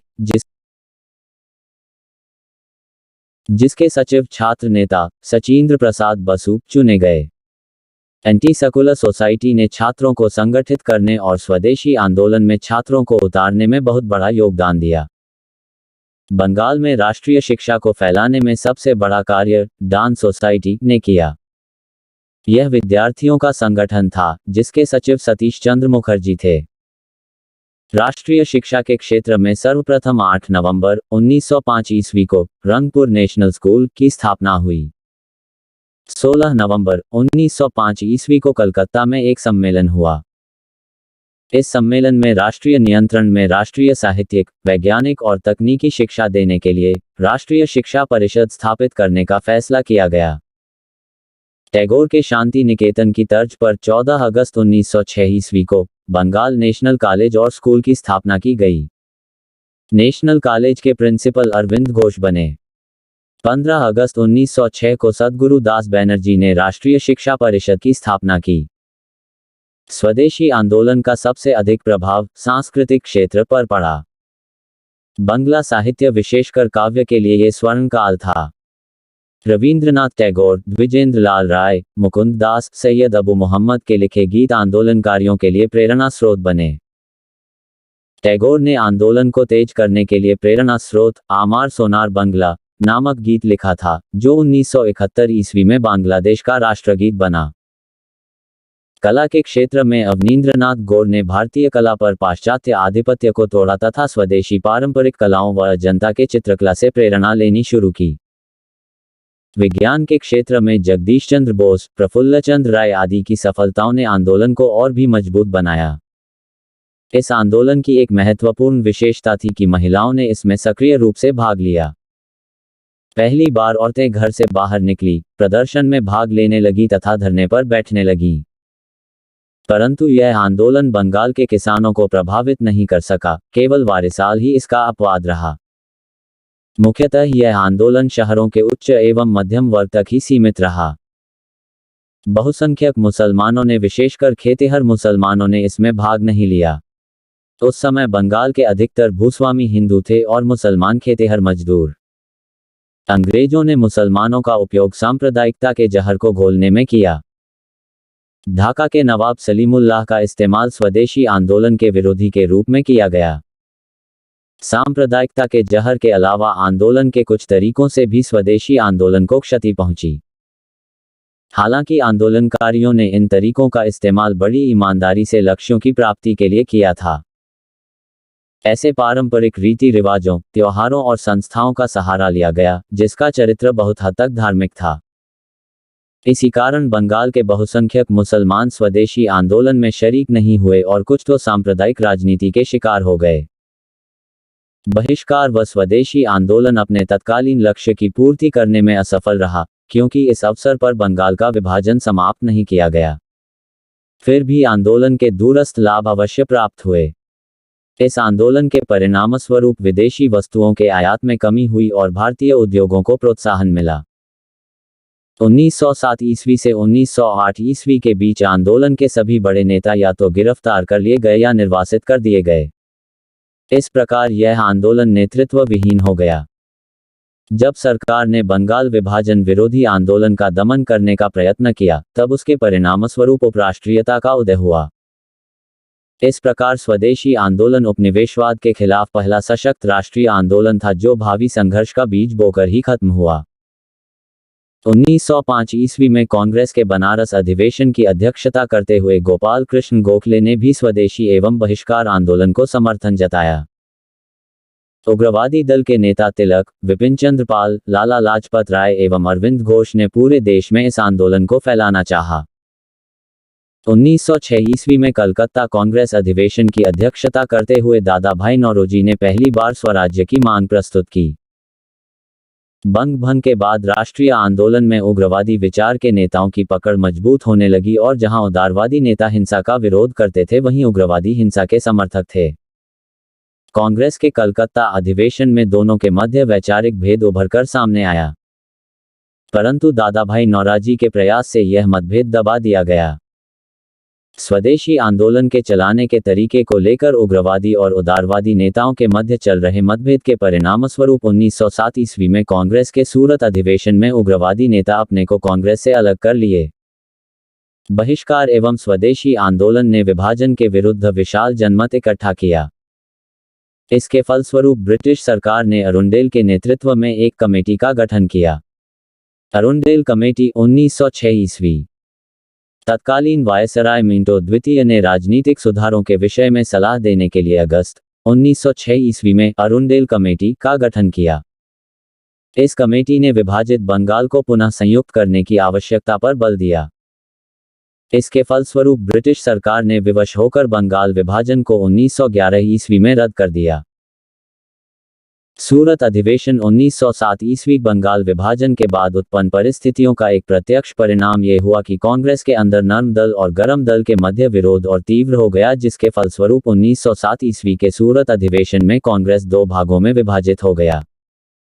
यह अधिवेशन पहले नागपुर में होना था। 1905 ईस्वी में कांग्रेस का अधिवेशन बनारस में गोखले की अध्यक्षता में हुआ। इसमें बंग भंग की आलोचना की गई और स्वदेशी तथा बहिष्कार आंदोलन का समर्थन किया गया। इस अधिवेशन में प्रथम मतभेद प्रिंस ऑफ वेल्स के स्वागत प्रस्ताव पर हुआ। नरमपंथी प्रिंस ऑफ वेल्स का स्वागत करना चाहते थे, परंतु राष्ट्रवादियों ने इसका विरोध किया। फिर भी प्रस्ताव पारित हो गया। 1905 ईस्वी में लाला लाजपत राय ने अपने भाषण में सत्याग्रह को अपनाने का सुझाव दिया। कांग्रेस के मंच से ऐसा सुझाव पहली बार दिया गया था। दोनों के बीच दरार 1906 ईस्वी के कांग्रेस अधिवेशन में और बढ़ गई। तिलक का सुझाव था कि लाला लाजपत राय को कांग्रेस अध्यक्ष बनाया जाए, परंतु राष्ट्रवादियों को कांग्रेस के अध्यक्ष पद से दूर रखने के लिए नरमपंथियों ने वयोवृद्ध नेता दादाभाई नौरोजी को अध्यक्ष बनाया। राष्ट्रवादियों ने इसका विरोध करना अनुचित समझा। कलकत्ता के इस अधिवेशन में दादाभाई नौरोजी ने घोषणा की कि भारतीय राष्ट्रीय आंदोलन का लक्ष्य स्वराज प्राप्त करना है। कलकत्ता अधिवेशन में राष्ट्रवादी चाहते थे कि बहिष्कार आंदोलन सारे भारत में चलाया जाए, परंतु नरमपंथी इसे कांग्रेस तक सीमित रखना चाहते थे। इसको लेकर दोनों में झड़प हुई। कलकत्ता अधिवेशन के बाद अगले अधिवेशन में कब्जे के लिए दोनों के मध्य खुलेआम प्रतियोगिता प्रारंभ हो गई। सूरत अधिवेशन में राष्ट्रवादी लाला लाजपत राय को अध्यक्ष बनाना चाहते थे, परंतु नर्म दल वालों ने रास बिहारी घोष को अध्यक्ष के पद के प्रत्याशी के रूप में प्रस्तुत किया। तिलक घोष के अध्यक्ष पद के चुनाव के लिए राजी हो गए, लेकिन उन्होंने दो शर्तें रखी। एक, कांग्रेस के कलकत्ता अधिवेशन में जो प्रस्ताव स्वराज, स्वदेशी, बहिष्कार और राष्ट्रीय शिक्षा के बारे में पास किया था, उन्हें फिर से पास किया जाए। दो, घोष के भाषण में जिस अंश में राष्ट्रवादियों की आलोचना की गई है, उसे हटा दिया जाए। परंतु नरमपंथी किसी प्रकार के समझौते के लिए तैयार न थे, लेकिन लाला लाजपत राय ने अपना नाम वापस ले लिया। अतः रास बिहारी घोष अध्यक्ष बने, परंतु इसके तुरंत बाद जब तिलक अपना प्रस्ताव पेश करने मंच पर आए तब दोनों पक्षों में मारामारी मच गई। फलस्वरूप अधिवेशन स्थगित कर दिया गया। मोतीलाल घोष ने कांग्रेस की एकता बचाने तथा दोनों पक्षों में समझौता कराने का प्रयास किया, परंतु असफल रहे। तिलक ने सारा दोष अपने ऊपर ले लिया, परंतु नरमपंथी नहीं माने। इस प्रकार कांग्रेस दो भागों में बढ़ गई। नरमपंथी अपने आप को भारतीय राष्ट्रीय कांग्रेस कहते रहे, जबकि राष्ट्रवादी अपने आप को नेशनलिस्ट पार्टी कहने लगे। 1908 ईस्वी में इलाहाबाद में एक सम्मेलन कर कांग्रेसियों ने बैठकों को आयोजित करने की एक नियमावली बनाई। इसके द्वारा गरम दल वालों के लिए कांग्रेस के द्वार बंद कर दिए गए। कांग्रेस का सूरत अधिवेशन स्थगित हो गया था, अतः इसी अधिवेशन को मद्रास में पुनः आयोजित किया गया। यहां भी अध्यक्ष रास बिहारी घोष थे। इस अधिवेशन में इलाहाबाद में बनाई गई नियमावली का अनुमोदन कर दिया गया। अगले 6 वर्ष तक कांग्रेस महत्वहीन रही। दिल्ली दरबार 1911 ईस्वी दिसंबर 1911 ईस्वी में ब्रिटिश सम्राट जॉर्ज पंचम का दिल्ली आगमन हुआ। 12 दिसंबर 1911 को दिल्ली में एक राजदरबार का आयोजन हुआ। यहां पर वायसराय हार्डिंग द्वितीय ने सम्राट की ओर से घोषणा की, बंगाल विभाजन रद्द किया जाएगा और भारत की राजधानी कलकत्ता से हटाकर दिल्ली बनाई जाएगी। इस प्रकार दिल्ली 1912 ईस्वी में कलकत्ता के स्थान पर भारत की राजधानी बन गई। स्वतंत्रता संघर्ष का द्वितीय चरण 1906 से 1919 ईस्वी। उग्रवादी राष्ट्रीयता का युग स्वतंत्रता संघर्ष के द्वितीय चरण में एक ओर उग्रवादी तथा दूसरी ओर क्रांतिकारी आंदोलन चलाया गया। दोनों का उद्देश्य ब्रिटिश राज्य से मुक्ति एवं पूर्ण स्वराज की प्राप्ति था।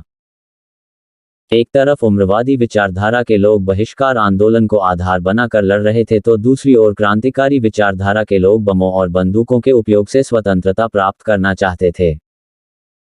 जहां एक और उग्रवादी शांतिपूर्ण सक्रिय राजनीतिक आंदोलनों में विश्वास करते थे, वहीं क्रांतिकारी अंग्रेजों को भारत से भगाने में शक्ति एवं हिंसा के उपयोग में विश्वास करते थे। उग्रवाद और क्रांतिकारी आंदोलन के उदय के कारण उदारवादियों के लंबे प्रयत्नों के बावजूद जब मौलिक रूप में कुछ भी हासिल नहीं हो सका, तो ऐसा समझा गया कि सरकार ने उदारवादियों के प्रयासों को कमजोरी के चिन्ह के रूप में स्वीकार किया है। अतः बंकिम चंद्र चटर्जी, अरविंद घोष, तिलक आदि नेताओं ने उदारवादियों की आलोचना करते हुए दृढ़ दबावों के द्वारा स्वतंत्रता प्राप्त करने की बात कही। उग्रवादी एवं क्रांतिकारी आंदोलनों के उदय के प्रमुख कारण निम्नलिखित हैं। 1. कांग्रेस की उपलब्धियों से असंतोष। कांग्रेस नेतृत्व की आवेदन निवेदन नीति की असफलता ने देश के अंदर और खुद कांग्रेस के अंदर असंतोष पैदा किया। ब्रिटिश सरकार द्वारा लगातार कांग्रेस की मांगों के प्रति अपनाई जाने वाली उपेक्षापूर्ण नीति ने कांग्रेस के युवा नेताओं जैसे बाल गंगाधर तिलक, लाला लाजपत राय एवं विपिन चंद्र पाल को अंदर तक आंदोलित कर दिया। लाजपत राय ने कहा, शिकायतें दूर करने एवं रियायतें प्राप्त करने की 20 वर्षों के अथक प्रयत्नों के परिणामस्वरूप उन्हें रोटी के स्थान पर पत्थर ही प्राप्त हुए। इन युवा नेताओं ने उदारवादी नेताओं की राजनीतिक भिक्षावृत्ति में कोई विश्वास नहीं जताया। इन्होंने सरकार से अपनी मांगें मनवाने के लिए कठोर कदम उठाने की आवश्यकता पर बल दिया। 2. बढ़ता हुआ पश्चिमीकरण। भारतीय राष्ट्रवादियों की नई पीढ़ी ने देश में बढ़ते पश्चिमीकरण पर गहरी चिंता व्यक्त की। कांग्रेस के उदारवादी नेताओं ने पश्चिमी सभ्यता एवं संस्कृति में अपनी पूर्ण निष्ठा जताई। परंतु दूसरी ओर स्वामी विवेकानंद, दयानंद सरस्वती, बाल गंगाधर तिलक, लाला लाजपत राय, अरविंद घोष एवं विपिन चंद्र पाल जैसे लोग भी थे, जिन्होंने अपनी सभ्यता और संस्कृति को पाश्चात्य संस्कृति से श्रेष्ठ प्रमाणित किया। अरविंद घोष ने कहा, स्वतंत्रता हमारे जीवन का उद्देश्य है और हिंदू धर्म ही हमारे इस उद्देश्य की पूर्ति करेगा। राष्ट्रीयता एक धर्म है और वही ईश्वर की देन है। एनी बेसेंट ने कहा कि सारी हिंदू प्रणाली पश्चिमी सभ्यता से बढ़कर है। इस प्रकार बढ़ते पश्चिमीकरण की प्रतिक्रिया में हिंदू धर्म के पुनरुत्थान ने उम्मवाद के उदय में महत्वपूर्ण भूमिका अदा की। 3. अंतर्राष्ट्रीय प्रभाव। तत्कालीन अंतर्राष्ट्रीय घटनाओं का भी उम्रवाद को बढ़ावा देने में महत्वपूर्ण स्थान रहा। मिल, फारस एवं तुर्की में सफल स्वतंत्रता संग्राम ने भारतीयों को काफी उत्साहित किया। 1868 ईस्वी के बाद आधुनिक जापान के उदय से यह सिद्ध हो गया कि एशियाई राष्ट्र बिना पश्चिमी राष्ट्रों के नियंत्रण या सहयोग के अपना विकास कर सकते हैं। भारतीय राष्ट्रवादी 1896 ईस्वी में इथोपियों की इटली पर विजय तथा 1905 ईस्वी में जापान की रूस पर विजय से अत्यधिक प्रभावित हुई तथा इससे इनके आत्मविश्वास में वृद्धि हुई। अब ये बात साफ हो गई थी कि यूरोप अजेय नहीं है। गैरेट ने लिखा है, इटली की हार ने 1897 ईस्वी में तिलक के आंदोलन को काफी बल प्रदान किया। 4. भारत की बिगड़ती हुई आर्थिक स्थिति। 19वीं शताब्दी के अंतिम वर्षों अर्थात 1876 ईस्वी से 1900 ईस्वी के मध्य देश में लगभग 18-12 काल पड़े थे, जिससे अपार धनजन की हानि हुई। 1896 और 97 ईस्वी और 1899 ईस्वी से 1900 ईस्वी के बीच बंबई तथा आसपास के क्षेत्रों में प्लेग की बीमारी से करीब 1,73,000 लोगों को जान से हाथ धोना पड़ा। सरकार ने ऐसा कोई प्रयास नहीं किया जिससे इस बीमारी को रोका जा सके, बल्कि उल्टे प्लेग की जांच के बहाने भारतीयों के घरों में घुसकर उनकी बहन बेटियों के साथ अमानवीय या बर्बरता का व्यवहार किया जाता था। तिलक ने सरकार की इस काली कारतूत की अपने पत्र केसरी में कटु आलोचना की, जिसके कारण उन्हें कड़े पहरे में 18 महीने जेल में रहना पड़ा। प्लेग के समय की जातियों का बदला लेने के लिए पूना के चापेकर बंधुओं दामोदर एवं बालकृष्ण ने प्लेग अधिकारी रैंड एवं एस्ट की गोली मारकर हत्या कर दी। इन घटनाओं ने उग्र राष्ट्रवाद को प्रोत्साहन दिया। लॉर्ड बेकन का ये कथन कि अधिक दरिद्रता एवं आर्थिक असंतोष क्रांति को जन्म देता है, भारत के संदर्भ में अक्षरशः सत्य है, क्योंकि अंग्रेजों की तीव्र आर्थिक शोषण की नीति ने सचमुच भारत में उग्रवाद को जन्म दिया। शिक्षित भारतीयों को रोजगार से दूर रखने की सरकार की नीति ने भी उग्रवाद को बढ़ावा दिया। 5. स्वाभिमान का विकास। लोकमान्य बाल गंगाधर तिलक और विपिन चंद्र पाल जैसे नेताओं ने भारतीयों को स्वाभिमानी बनने का पाठ पढ़ाया और कहा कि सभी राष्ट्रवादियों को देश की जनता की शक्ति और क्षमता पर पूरा विश्वास है। इन नेताओं के योग्य नेतृत्व में ही यह आंदोलन भारत में फला फूला। तिलक मानते थे, अच्छी विदेशी सरकार की अपेक्षा हीन स्वदेशी सरकार श्रेष्ठ है एवं स्वराज्य मेरा जन्मसिद्ध अधिकार है और मैं इसे लेकर रहूंगा। तिलक ने गणपति उत्सव एवं शिवाजी महोत्सव को प्रारंभ कर भारतीयों में राष्ट्रीय चेतना के प्रयास की दिशा में कार्य किया। लाला लाजपत राय ने कहा, अंग्रेज भिखारी से अधिक घृणा करते हैं और मैं सोचता हूं कि भिखारी घृणा के पात्र भी है। अतः हमारा कर्तव्य है कि हम ये सिद्ध कर दें कि हम भिखारी नहीं हैं। विपिन चंद्र पाल ने बंगाल के युवाओं का नेतृत्व किया। उन्हें बंगाल में तिलक का सेनापति माना जाता है। 6 बंगाल का विभाजन लॉर्ड कर्जन के शासनकाल में अंग्रेज सरकार द्वारा बंगाल विभाजन के फैसले के कारण देश भर में जन आक्रोश व्याप्त हो गया। कर्जन की प्रतिक्रियावादी नीतियों की भारतीय युवाओं में कड़ी प्रतिक्रिया हुई। कर्जन के 7 वर्ष के शासनकाल को शिष्टमंडलों, भूलों तथा आयोगों का काल कहा जाता है। कर्जन के कुछ अन्य प्रतिक्रियावादी कार्यों जैसे कलकत्ता कॉर्पोरेशन अधिनियम एवं विश्वविद्यालय अधिनियम आदि ने भी उग्रवादी कार्यों को प्रोत्साहन देने में महत्वपूर्ण कार्य किया। उग्रवादियों के उद्देश्य एवं ढंग 1906 ईस्वी के बाद भारतीय राजनीति में कांग्रेस के भीतर उग्रवादी दल के उदय के साथ साथ देश में क्रांतिकारी उग्रवादी दलों का आविर्भाव हुआ। 4 प्रमुख कांग्रेसी नेताओं बाल गंगाधर तिलक, लाला लाजपत राय, विपिन चंद्र पाल एवं अरविंद घोष ने इस आंदोलन का नेतृत्व किया। इन नेताओं ने स्वराज प्राप्ति को ही अपना प्रमुख लक्ष्य एवं उद्देश्य बनाया। तिलक ने नारा दिया कि स्वराज्य मेरा जन्मसिद्ध अधिकार है और मैं इसे लेकर रहूंगा। अरविंद घोष ने कहा कि राजनीतिक स्वतंत्रता एक राष्ट्र का जीवन श्वास है। बिना राजनीतिक एकतंत्रता के सामाजिक तथा शैक्षणिक सुधार, औद्योगिक प्रसार, एक जाति की नैतिक उन्नति आदि की बातें सोचना मूर्खता की चरम सीमा है। जहां उदारवादी दल के नेता ब्रिटिश साम्राज्य के अंतर्गत औपनिवेशिक शासन चाहते थे, वहीं उग्रवादी नेताओं का मानना था कि ब्रिटिश शासन का अंत करके ही हम स्वराज्य या स्वशासन प्राप्त कर सकते हैं। ये नेता अहिंसात्मक प्रतिरोध, सामूहिक आंदोलन एवं आत्म बलिदान में विश्वास करते थे। सर हेनरी कॉटन ने कहा कि उग्रवादी भारत में सब प्रकार से मुक्त और स्वतंत्र राष्ट्रीय शासन प्रणाली की स्थापना करना चाहते थे। उग्रवादी नेताओं ने उदारवादी नेताओं की तरह संवैधानिक दायरे के अंदर अपनी मांगें मनवाने में विश्वास नहीं जताया। उन्हें अधिकारों की प्राप्ति हेतु याचना करने या फिर गिड़गिड़ाने में कोई दिलचस्पी नहीं थी। उदारवादी नेताओं की इस प्रवृत्ति को ये राजनीतिक भिक्षावृत्ति कहा करते थे। तिलक ने कहा कि हमारा उद्देश्य आत्मनिर्भरता है, भिक्षावृत्ति नहीं। विपिन चंद्र पाल ने कहा कि यदि सरकार मेरे पास आकर कहे कि स्वराज ले लो तो मैं उपहार के लिए धन्यवाद देते हुए कहूंगा कि मैं उस वस्तु को स्वीकार नहीं कर सकता जिसको प्राप्त करने की सामर्थ्य मुझ में नहीं है। इन नेताओं ने विदेशी माल का बहिष्कार, स्वदेशी माल का अंगीकरण तथा राष्ट्रीय शिक्षा एवं सत्याग्रह के महत्व पर बल दिया। लाला लाजपत राय ने बहिष्कार के संदर्भ में कहा कि हम लोगों ने राजनिवास से मुख मोड़कर निर्धनों की झोपड़ियों की ओर कर लिया है। यही है बहिष्कार आंदोलन की मनोवृत्ति, नीति एवं आत्मिक महत्व। उग्रवादी नेताओं ने राष्ट्रीय शिक्षा के महत्व को स्वीकार करते हुए इसी में भारतीयों के हित के निहित होने की बात कही। बिपिन चंद्र पाल ने कहा कि राष्ट्रीय शिक्षा वह शिक्षा है जो राष्ट्रीय रूपरेखाओं के आधार पर चलाई जाए, जो राष्ट्र के प्रतिनिधियों द्वारा नियंत्रित हो और जो इस प्रकार नियंत्रित और संचालित हो जिसका उद्देश्य राष्ट्रीय भाग्य की प्राप्ति हो। सर गुरुदास बैनर्जी ने बंगाल में राष्ट्रीय शिक्षा परिषद एवं तिलक ने दक्षिण शिक्षा समाज की स्थापना की। तिलक ने सरकार के साथ असहयोग करने की सलाह दी। क्रांतिकारी एवं आतंकवादी आंदोलन क्रांतिकारी आतंकवादी आंदोलन 19वीं सदी के अंत में और 20वीं सदी के प्रारंभ से चला था। यह उपराष्ट्रवाद की ही एक अवस्था थी। क्रांतिकारी लोग अपीलों, प्रेरणाओं और शांतिपूर्ण संघर्षों की नहीं मानते थे। ब्रिटिश सरकार की प्रतिक्रियावादी एवं दमन की नीति ने उन्हें निराश कर दिया था। उनका विश्वास था कि पाश्चात्य साम्राज्य केवल पश्चिमी हिंसक साधनों से ही समाप्त किया जा सकता है। इसलिए इन लोगों ने बम तथा पिस्तौल का प्रयोग किया, डकैतियां डाली व खजाने लूटे।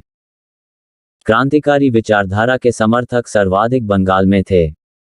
वारिसाल सम्मेलन के बाद 22 अप्रैल 1906 ईस्वी को अखबार युगांतर ने लिखा, उपाय तो स्वयं लोगों के पास है। उत्पीड़न के इस अभिशाप को रोकने के लिए भारत में रहने वाले 30 करोड़ लोगों को अपने 60 करोड़ हाथ उठाने होंगे।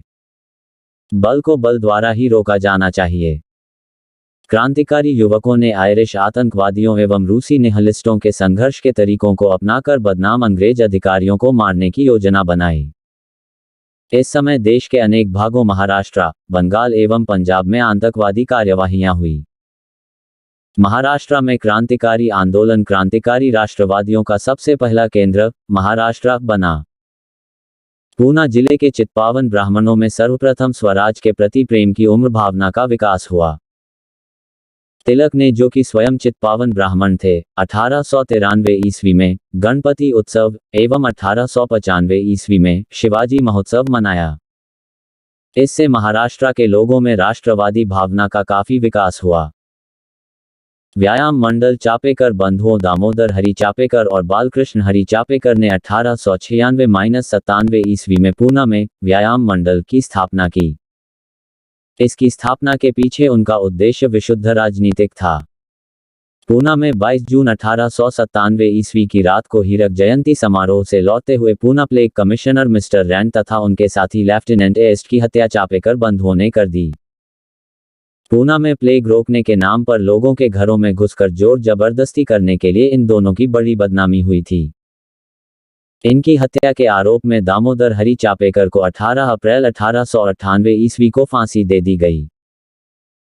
8 फरवरी 1899 ईस्वी को व्यायाम मंडल के सदस्यों ने उन द्राविड़ बंधुओं को मृत्युदंड दे दिया जिन्होंने 20,000 रुपये के इनाम के लालच में दामोदर चापेकर को गिरफ्तार कराया था। द्राविड़ बंधुओं की हत्या के आरोप में व्यायाम मंडल के सदस्यों को गिरफ्तार किया गया और उनमें बालकृष्ण चापेकर, वासुदेव चापेकर और विनायक रानाडे को फांसी दे दी गई। इस तरह व्यायाम मंडल का पतन हो गया। चापेकर बंधुओं का संबंध क्रांतिकारी समिति हिंदू धर्म संघ से था। तिलक की प्रेरणा से गठित आर्य बांधव समाज एक अन्य क्रांतिकारी समिति थी। 1917 ईस्वी में आतंकवाद की घटनाओं की जांच के लिए बैठाए गए रॉलेट कमीशन ने पूना की इन घटनाओं को भारतीय आतंकवाद का पहला विस्फोट कहा था। चापेकर बंधुओं द्वारा 1897 ईस्वी में की गई रैंड एवं एस्ट की हत्या भारत में यूरोपियों की पहली राजनीतिक हत्या थी। तिलक ने केसरी के अपने एक लेख में इस हत्या की तुलना शिवाजी द्वारा अफजल खां की हत्या से की। इस लेख के कारण उन पर राजद्रोह का आरोप लगाकर उन्हें 18 माह की सजा दी गई। बाल गंगाधर तिलक 1856 से 1920 ईस्वी। उपाधि लोकमान्य, भारत के बेताज बादशाह। पत्र 1881 ईस्वी। मराठा सहयोगी आगरकर 1881 ईस्वी। केसरी सहयोगी केलकर 1893 ईस्वी। गणपति उत्सव 1895 ईस्वी। शिवाजी महोत्सव। तिलक ऐसे पहले व्यक्ति थे जिन्हें 1882 ईस्वी में पत्रकारिता के कारण सजा हुई। ये सजा इन्हें अपने पत्र केसरी में कोल्हापुर के महाराजा के प्रति दुर्व्यवहारपूर्ण लेख लिखने के कारण हुई थी। 1896-97 ईस्वी में इन्होंने संपूर्ण महाराष्ट्र में कर न देने का आंदोलन चलाया। इसी दौरान जनता ने इन्हें लोकमान्य की उपाधि दी। 1897 ईस्वी में इन्हें अपने पत्र केसरी में रैंड एवं एस्ट की हत्या को उचित ठहराने के कारण इन पर राजद्रोह का आरोप लगाकर 18 माह की सजा दी गई। 24 जून 1908 ईस्वी को तिलक को फिर गिरफ्तार किया गया और केसरी में प्रकाशित लेखों के आधार पर राजद्रोह का मुकदमा चलाकर इन्हें 6 वर्ष की सजा दे दी गई। इन्हें मांडले जेल बर्मा में रखा गया। मांडले प्रवास के दौरान ही उन्होंने अपनी पुस्तक गीता रहस्य लिखी। तिलक की सजा के विरोध में बंबई के कपड़ा मिल मजदूरों ने 1908 ईस्वी में पहली राजनीतिक हड़ताल की। लंदन टाइम्स के संवाददाता एवं इंडियन अनरेस्ट के लेखक बेलेंटाइन चिरोल ने इन्हें भारतीय अशांति का जन्मदाता कहा। तिलक ही एकमात्र प्रसिद्ध ऐसे कांग्रेसी नेता थे जो भारतीय राष्ट्रीय कांग्रेस के अध्यक्ष नहीं बन पाए। मित्र मेला। स्थापना 1904 ईस्वी में। स्थान नासिक। संस्थापक वी.डी. सावरकर। उद्देश्य गणपति उत्सव मनाने के सिलसिले में। अभिनव भारत। स्थापना 1904 ईस्वी। स्थान नासिक। संस्थापक वी.डी. सावरकर। विनायक दामोदर सावरकर द्वारा 1904 ईस्वी में स्थापित मित्र मेला ही एक गुप्त सभा अभिनव भारत में परिवर्तित हो गई। अभिनव भारत की शाखाएं महाराष्ट्र के अलावा कर्नाटक और मध्य प्रदेश में भी स्थापित की गईं। इस संस्था का वार्षिक सम्मेलन गुप्त रूप से होता था। 1906 ईस्वी में वी.डी. सावरकर लंदन चले गए। फिर भी यह संस्था चलती रही। अभिनव भारत ने पांडुरंग महादेव वापट को रूसी क्रांतिकारियों से बम बनाने की कला सीखने के लिए पेरिस भेजा था। गणेश दामोदर सावरकर को मित्र भेला के लिए कविताओं की पुस्तकें लिखने के कारण 9 जून 1909 ईस्वी को आजीवन निर्वासन का दंड दिया गया। नासिक षड्यंत्र केस 1909 ईस्वी 21 दिसंबर 1909 ईस्वी की रात को नासिक के जिला मजिस्ट्रेट जैक्सन को कवे गुट के अनंत लक्ष्मण कन्हारे ने गोली मार दी। कन्हारे गिरफ्तार कर लिया गया। जैक्सन हत्याकांड में कन्हारे, कृष्णजी गोपाल कर्वे और विनायक देशपांडे को 19 अप्रैल 1911 ईस्वी को फांसी दे दी गई। वीडी सावरकर को लंदन से गिरफ्तार करके नासिक लाया गया और 37 व्यक्तियों के साथ नासिक षड्यंत्र केस चला, जिसमें सावरकर को आजीवन कारावास की सजा मिली। नासिक षड्यंत्र के बाद महाराष्ट्र के क्रांतिकारियों की रीढ़ टूट गई। बंगाल में क्रांतिकारी आंदोलन महाराष्ट्र के बाद बंगाल पहुंचा। 1905 ईस्वी के बंगाल विभाजन के बाद यहां नए सिरे से राजनीतिक चेतना जागृत हुई। वस्तुतः बंगाल क्रांतिकारी आंदोलन का केंद्र बिंदु था।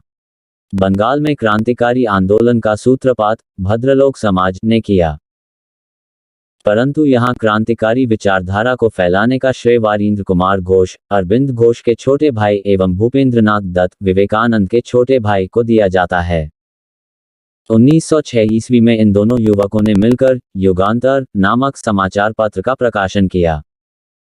इस समाचार पत्र ने क्रांति के प्रचार में सर्वाधिक योगदान दिया।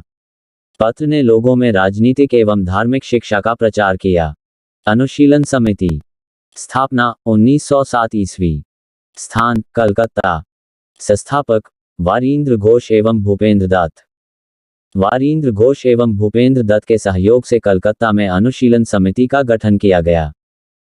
इसका प्रमुख उद्देश्य था खून के बदले खून। अनुशीलन समिति की स्थापना में प्रमथ नाथ मित्र और सतीश चंद्र बोस का प्रमुख योगदान था। इस समिति का निर्माण एक व्यायामशाला के रूप में हुआ। जब इसका नाम रखने का सवाल आया तो नरेन भट्टाचार्य एम.एन. राय ने अनुशीलन समिति नाम सुझाया। इस तरह 1903 ईस्वी में ही अनुशीलन समिति का जन्म हो गया। प्रारंभ में इसका नाम भारत अनुशीलन समिति था। इसके अध्यक्ष पुमथ नाथ मित्र तथा उपाध्यक्ष चित्रंजन दास और अरविंद घोष थे। इसके कोषाध्यक्ष सुरेंद्रनाथ ठाकुर और कार्यकारिणी की एकमात्र शिष्या सिस्टर निवेदिता थी। 1906 ईस्वी में इसका पहला सम्मेलन कलकत्ता में सुबोध मलिक के घर में हुआ। वारिंद्र घोष जैसे लोगों को लगा कि विशुद्ध राजनीतिक प्रचार काफी नहीं है। नौजवानों को आध्यात्मिक शिक्षा दी जानी चाहिए ताकि बड़े खतरों का मुकाबला किया जा सके। उन्होंने जोशीले नौजवानों को तैयार किया, जिनमें अविनाश भट्टाचार्य और भूपेंद्रनाथ दत्त प्रमुख थे। ये नौजवानों को बताते थे कि स्वाधीनता के लिए लड़ना पावन कर्तव्य है। ढाका अनुशीलन समिति स्थापना 1904 ईस्वी। स्थान ढाका। संस्थापक पी मित्रा और पुलिन दास। अनुशीलन समिति का मुख्य कार्यालय कलकत्ता में था। काम की सहूलियत के लिए इसका दूसरा कार्यालय ढाका में खोला गया। इसका नेतृत्व पी शून्य मित्रा एवं पुलिन बिहारी दास ने किया। ढाका में इसकी लगभग 500 शाखाएं थीं। आत्मोन्नति समिति विपिन बिहारी गांगुली द्वारा स्थापित आत्मोन्नति समिति बंगाल की अन्य क्रांतिकारी संस्था थी। इसमें मराठी विद्वान सखाराम गणेश देउस्कर, जो बंगाली में भी निपुण थे, बंगाल और महाराष्ट्र के क्रांतिकारियों के बीच कड़ी का काम करते थे। 1905 ईस्वी में बंगाल के विभाजन के उपरांत बंगाल में उग्रवादी राष्ट्रवाद को शक्तिशाली प्रेरणा मिली और अनेक गुप्त क्रांतिकारी समितियों जैसे कि मायमन सिंह की सुहद समिति और साधना समिति, वारिसाल की स्वदेश बांधव समिति और फरीदपुर की बती समिति की स्थापना की गई। इन सभी समितियों को सरकार द्वारा गैर कानूनी घोषित कर दिया गया। वारिंद्रनाथ घोष ने 1905 ईस्वी में भवानी मंदिर नामक पहली पुस्तक प्रकाशित की। ये क्रांति से संबंधित थी। इसमें आनंद मठ का भाव ग्रहण किया गया था तथा कहा गया था कि क्रांतिकारी राजनीतिक सन्यासी का जीवन तब तक बिताएं जब तक स्वाधीनता प्राप्त न हो जाए। वारिंद्रनाथ घोष ने अपनी दूसरी पुस्तक वर्तमान रणनीति लिखी। ये पुस्तक अक्टूबर 1907 ईस्वी में अविनाश चंद्र भट्टाचार्य द्वारा प्रकाशित की गई। इस पुस्तक में कहा गया था कि भारत की स्वतंत्रता की प्राप्ति के लिए फौजी शिक्षा और युद्ध आवश्यक है। ये पुस्तक बंगाल के क्रांतिकारियों की पाठ्य पुस्तक बन गई। वारिंद्रनाथ घोष ने खुलकर क्रांति का प्रचार करने के लिए 1906 ईस्वी में युगांतर नामक पत्रिका का प्रकाशन किया। युगांतर के प्रथम संपादक भूपेंद्रनाथ दत्त को 1907 ईस्वी में 1 साल की कड़ी सजा दी गई। 1908 ईस्वी में ये पत्र बंद कर देना पड़ा। एक अन्य पुस्तक मुक्ति कौन पाए, मुक्ति किस मार्ग से में भारतीय सैनिकों से क्रांतिकारियों को हथियार देने का आग्रह किया गया। बंगाल के युवकों को शक्ति की प्रतीक भवानी की पूजा करने को कहा गया ताकि वे मानसिक, शारीरिक, आत्मिक तथा नैतिक बल प्राप्त कर सकें। इसके साथ साथ कर्म करने पर भी जोर दिया गया। अन्य पत्रिकाएं जैसे कि ब्रह्म बांधव उपाध्याय द्वारा संपादित, संध्या अरविंद घोष द्वारा संपादित, वंदे मातरम आदि क्रांति के प्रसार में सहायक बनी। युगांतर पत्र के नाम पर युगांतर नामक एक अन्य क्रांतिकारी समिति की स्थापना की गई। बंगाल के विभिन्न भागों में इसकी शाखाएं थीं। वारिंद्र घोष के नेतृत्व में युगांतर समूह ने सर्वत्र क्रांति का बिगुल बजाया तथा बताया कि क्रांति किस प्रकार प्रभावी होगी। इस गुट ने बम बनाए तथा कुख्यात अधिकारियों को मारने का प्रयास किया। पूर्वी बंगाल तथा बंगाल के उपराज्यपालों की हत्या के प्रयास किए गए लेकिन वह असफल रहे। वारिंद्र घोष ने 1907 ईस्वी में आतंकवादी गतिविधियों का संचालन करने के लिए मन्निकतुल्लाह पार्टी बनाई। क्रांतिकारी हिंसक घटनाओं का आरंभ 1906 ईस्वी में हुआ जब धन की व्यवस्था के लिए क्रांतिकारियों ने डकैती की योजना बनाई। क्रांतिकारियों ने बंगाल के पूर्व लेफ्टिनेंट गवर्नर फुलर को मारने का प्रयत्न किया लेकिन वे सफल न हो सके। किंग्सफोर्ड की हत्या का प्रयास 1908 ईस्वी डीएच किंग्सफोर्ड बिहार के मुजफ्फरपुर जिले के न्यायाधीश थे। उन पर 30 अप्रैल 1908 ईस्वी को मुजफ्फरपुर में खुदीराम बोस और प्रफुल्ल चाकी ने बम फेंका। किंग्सफोर्ड बच गया, परंतु दुर्भाग्य से उस गाड़ी में राष्ट्रीय आंदोलन से हमदर्दी रखने वाले मिस्टर कैनेडी की पत्नी एवं पुत्री मारी गई। प्रफुल्ल चाकी ने आत्महत्या कर ली, परंतु खुदीराम बोस को गया तथा 1908 ईस्वी में 15 वर्ष की आयु में फांसी दे दी। उम्र में फांसी पाने वाले क्रांतिकारी थे। गिरफ्तार कर लिया गई। खुदीराम बोस सबसे कम। अलीपुर षड्यंत्र केस 1908 ईस्वी 18 मई 1908 ईस्वी को कलकत्ता के अलीपुर अदालत में 34 व्यक्तियों को अवैध शस्त्र रखने के कारण पेश किया गया। इन व्यक्तियों को अवैध शस्त्र रखने के कारण गिरफ्तार किया गया था। यही मुकदमा अलीपुर षड्यंत्र केस के नाम से प्रसिद्ध है। इस केस में सरकारी गवाह नरेंद्र गोसाई की अलीपुर जेल में सत्येंद्रनाथ घोष ने हत्या कर दी। इसके अतिरिक्त सरकारी वकील तथा पुलिस अधीक्षक की भी हत्या कर दी गई। वारिंद्र गुट के लगभग सभी सदस्यों को आजीवन काला पानी की सजा मिली, परंतु अरविंद घोष छोड़ दिए गए। रिहाई के बाद इन्होंने कहा कि जेल में उन्हें कृष्ण के दर्शन हुए। अरविंद घोष ने कर्मयोगिन नामक पत्र अंग्रेजी में निकाला। इस पत्र के आपत्तिपूर्ण लेखों के लिए इनके विरुद्ध वारंट जारी किया गया। तब ये फरार हो गए और पांडिचेरी में जाकर रहने लगे। वहीं पर अरोविल में 1916 ईस्वी में एक आश्रम को स्थापना की। 11 दिसंबर 1908 ईस्वी को अनुशीलन समिति गैर कानूनी घोषित कर दी गई। हावड़ा षड्यंत्र केस 1910 ईस्वी जतीन्द्रनाथ मुखर्जी को 1910 ईस्वी में डिप्टी पुलिस सुपरिटेंडेंट शमसुल आलम की हत्या का अभियुक्त बनाया गया और उन पर हावड़ा षड्यंत्र केस चलाया गया, परंतु इस मामले में वे किसी तरह फांसी से बच गए। तत्काल और पूर्ण स्वतंत्रता के लिए प्रयासरत क्रांतिकारियों के लिए प्रथम विश्व युद्ध का छिड़ जाना एक स्वर्णिम अवसर प्रतीत हुआ। 1915 और 16 ईस्वी में बंगाल में राजनीतिक डकैतियां तथा हत्याएं अपनी चरम सीमा पर पहुंच गईं। अधिकांश क्रांतिकारी गुट बाघा जतिन के नाम से प्रसिद्ध जतीन्द्रनाथ मुखर्जी के नेतृत्व में एकजुट हो गए। 9 सितंबर 1915 ईस्वी को बालासोर उड़ीसा में पुलिस द्वारा घेर लिए जाने पर जतिन ने मरते दम तक अत्यंत वीरतापूर्वक मुकाबला किया। रॉलेट कमेटी की रिपोर्ट में 1906 ईस्वी और 1917 ईस्वी के मध्य 110 डाके तथा हत्या के 60 प्रयासों का उल्लेख किया गया है। पंजाब में क्रांतिकारी आंदोलन पंजाब में क्रांतिकारी आतंकवाद का उदय बार बार पड़ने वाले अकालों और भूराजस्व तथा सिंचाई करों में वृद्धि के परिणामस्वरूप हुआ। पंजाब में क्रांतिकारी आंदोलन के प्रणेता जतिन मोहन चटर्जी जेएम चटर्जी थे। इन्होंने 1904 ईस्वी में सहारनपुर में भारत माता सोसाइटी नामक गुप्त संस्था बनाई थी। उनका परिवार सहारनपुर में बसा था। इनके साथ लाला हरदयाल, अजीत सिंह और सूफी अम्बा मिले।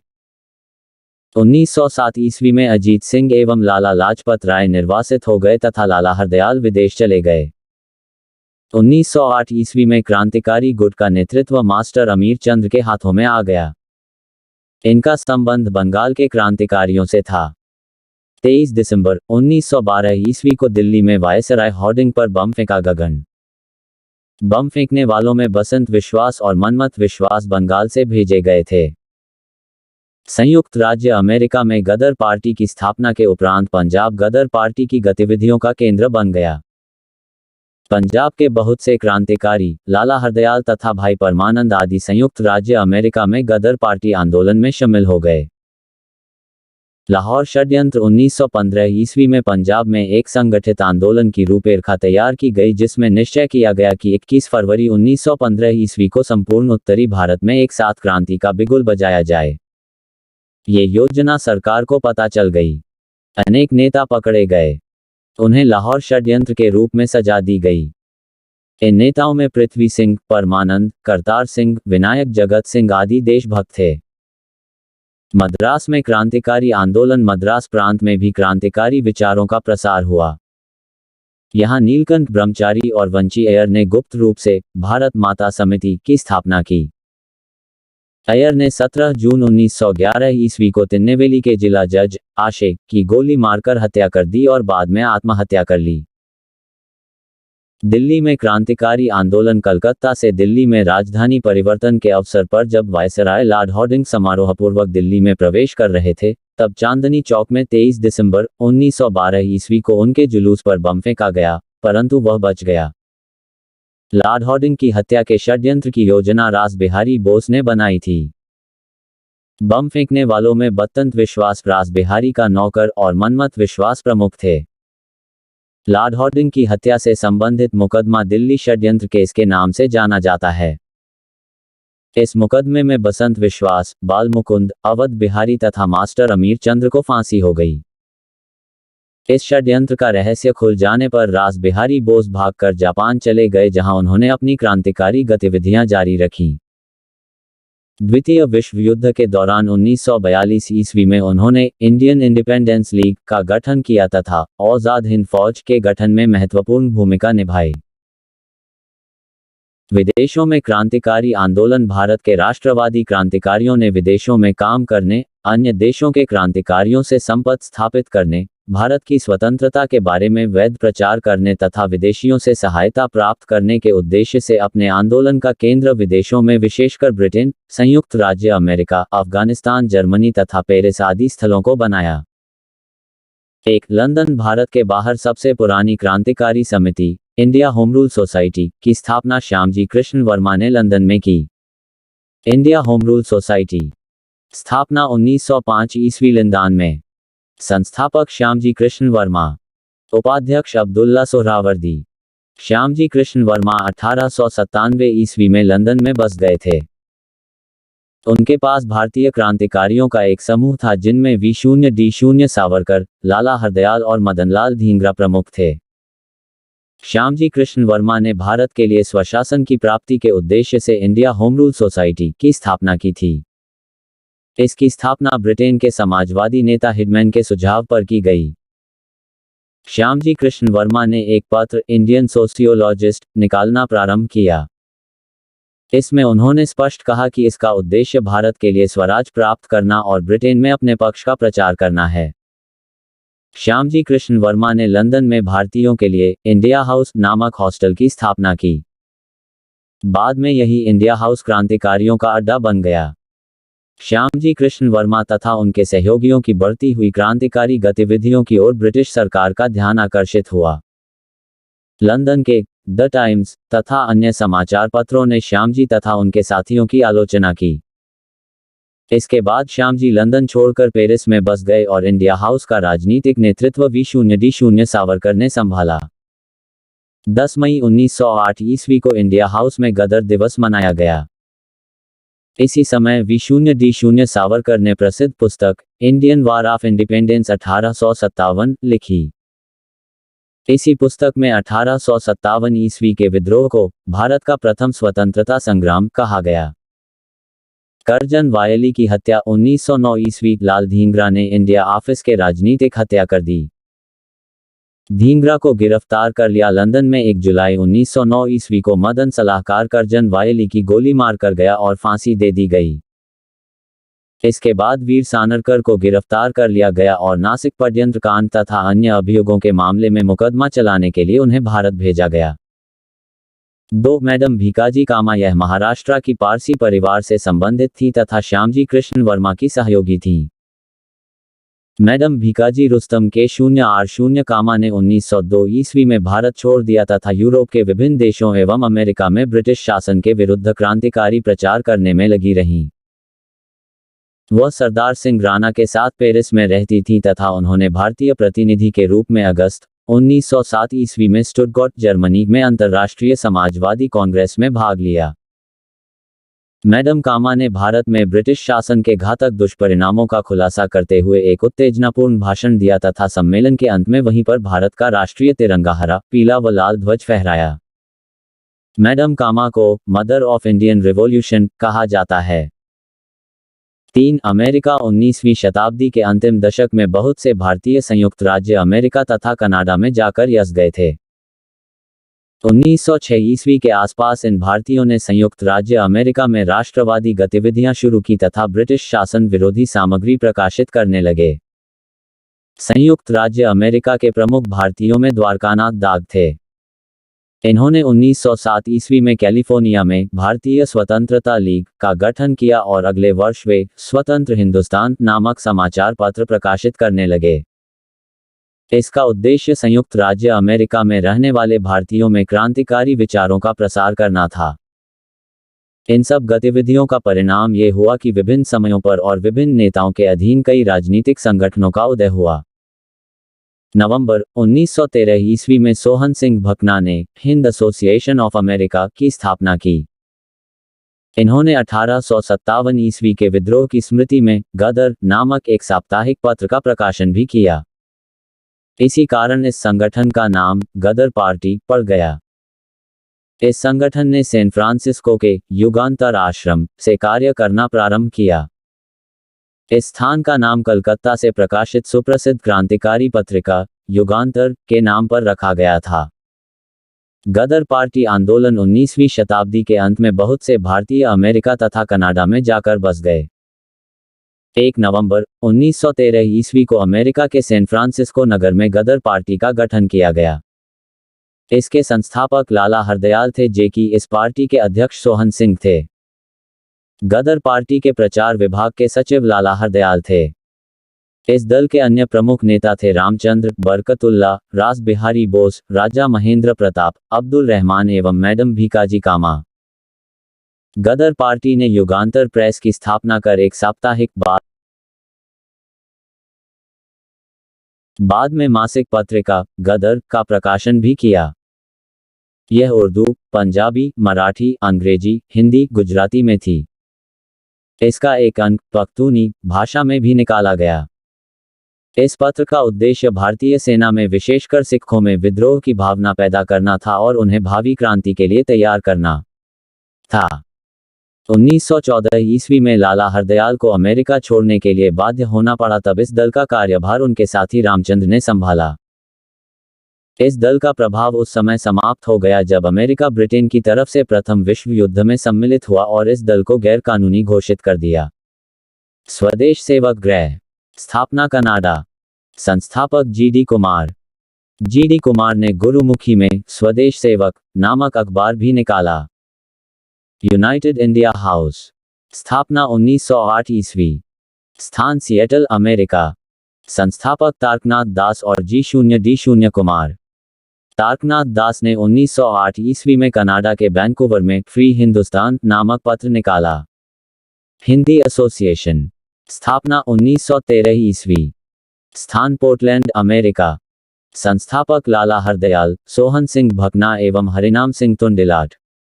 रामनाथपुरी कनाडा में इन्होंने भारतीय स्वतंत्रता का प्रचार प्रसार किया तथा 1907 ईस्वी में सर्क्युलर ए आज़ादी नामक पत्रिका निकाली। 4 जर्मनी में भारतीय स्वतंत्रता की मशाल को जलाने का श्रेय मैडम भीकाजी कामा एवं लाला हरदयाल को जाता है। लाला हरदयाल गदर आंदोलन पर प्रतिबंध लगने के बाद अमेरिका से जर्मनी चले आए और यहां भारतीय स्वतंत्रता समिति की स्थापना को। भारतीय स्वतंत्रता समिति स्थापना 1916 ईस्वी। स्थान चलिन। संस्थापक लाला हरदयाल। अन्य सहयोगी एस राणा, के बनेतवाल और एमपीटी आचार्य। 5 अफगानिस्तान राजा महेंद्र प्रताप ने अपने सहयोगी बरकतुल्ला के साथ 1915 ईस्वी में काबुल में भारत की प्रथम अस्थायी सरकार का गठन किया। इसमें राजा महेंद्र प्रताप स्वयं राष्ट्रपति एवं बरकतुल्ला प्रधानमंत्री थे। इसे जर्मनी और रूस ने मान्यता भी दी। 6 कामागाटामारू प्रकरण 1914 ईस्वी। कामागाटामारू एक जापानी जहाज था जिसे पंजाब के गुरुदत्त सिंह ने मार्च 1914 ईस्वी में हांगकांग के एक जर्मन शिपिंग एजेंट मिस्टर बूने के जरिए किराए पर लिया था। ये 1911 ईस्वी में हांगकांग पहुंचे। हांगकांग में उस समय 150 सिख थे जो कनाडा जाना चाहते थे, लेकिन कनाडा सरकार ने उन भारतीयों पर कनाडा में घुसने पर प्रतिबंध लगा दिया जो भारत से सीधे कनाडा न आए हों। 1913 ईस्वी में कनाडा के उच्चतम न्यायालय ने अपने एक निर्णय के अंतर्गत ऐसे 35 भारतीयों को देश के भीतर घुसने का आदेश दे दिया जो सीधे भारत से नहीं आए थे। इस निर्णय से उत्साहित होकर गुरुदत्त सिंह ने कामागाटामारू नामक जहाज किराए पर लेकर उस पर 376 यात्रियों को बिठाकर, जिसमें 25 मुसलमान तथा शेष सिख थे, हांगकांग से वैंकूवर कनाडा के लिए रवाना हुए। 2 भारतीय क्रांतिकारियों भगवान सिंह एवं बरकतुल्ला ने जहाज में जोशीला भाषण देकर यात्रियों को भारत में ब्रिटिश सरकार के खिलाफ बगावत करने को कहा। 23 मई 1914 ईस्वी को जहाज वैंकूवर पहुंचा, लेकिन कनाडा के अधिकारियों ने जहाज उतरने की इजाजत नहीं दी।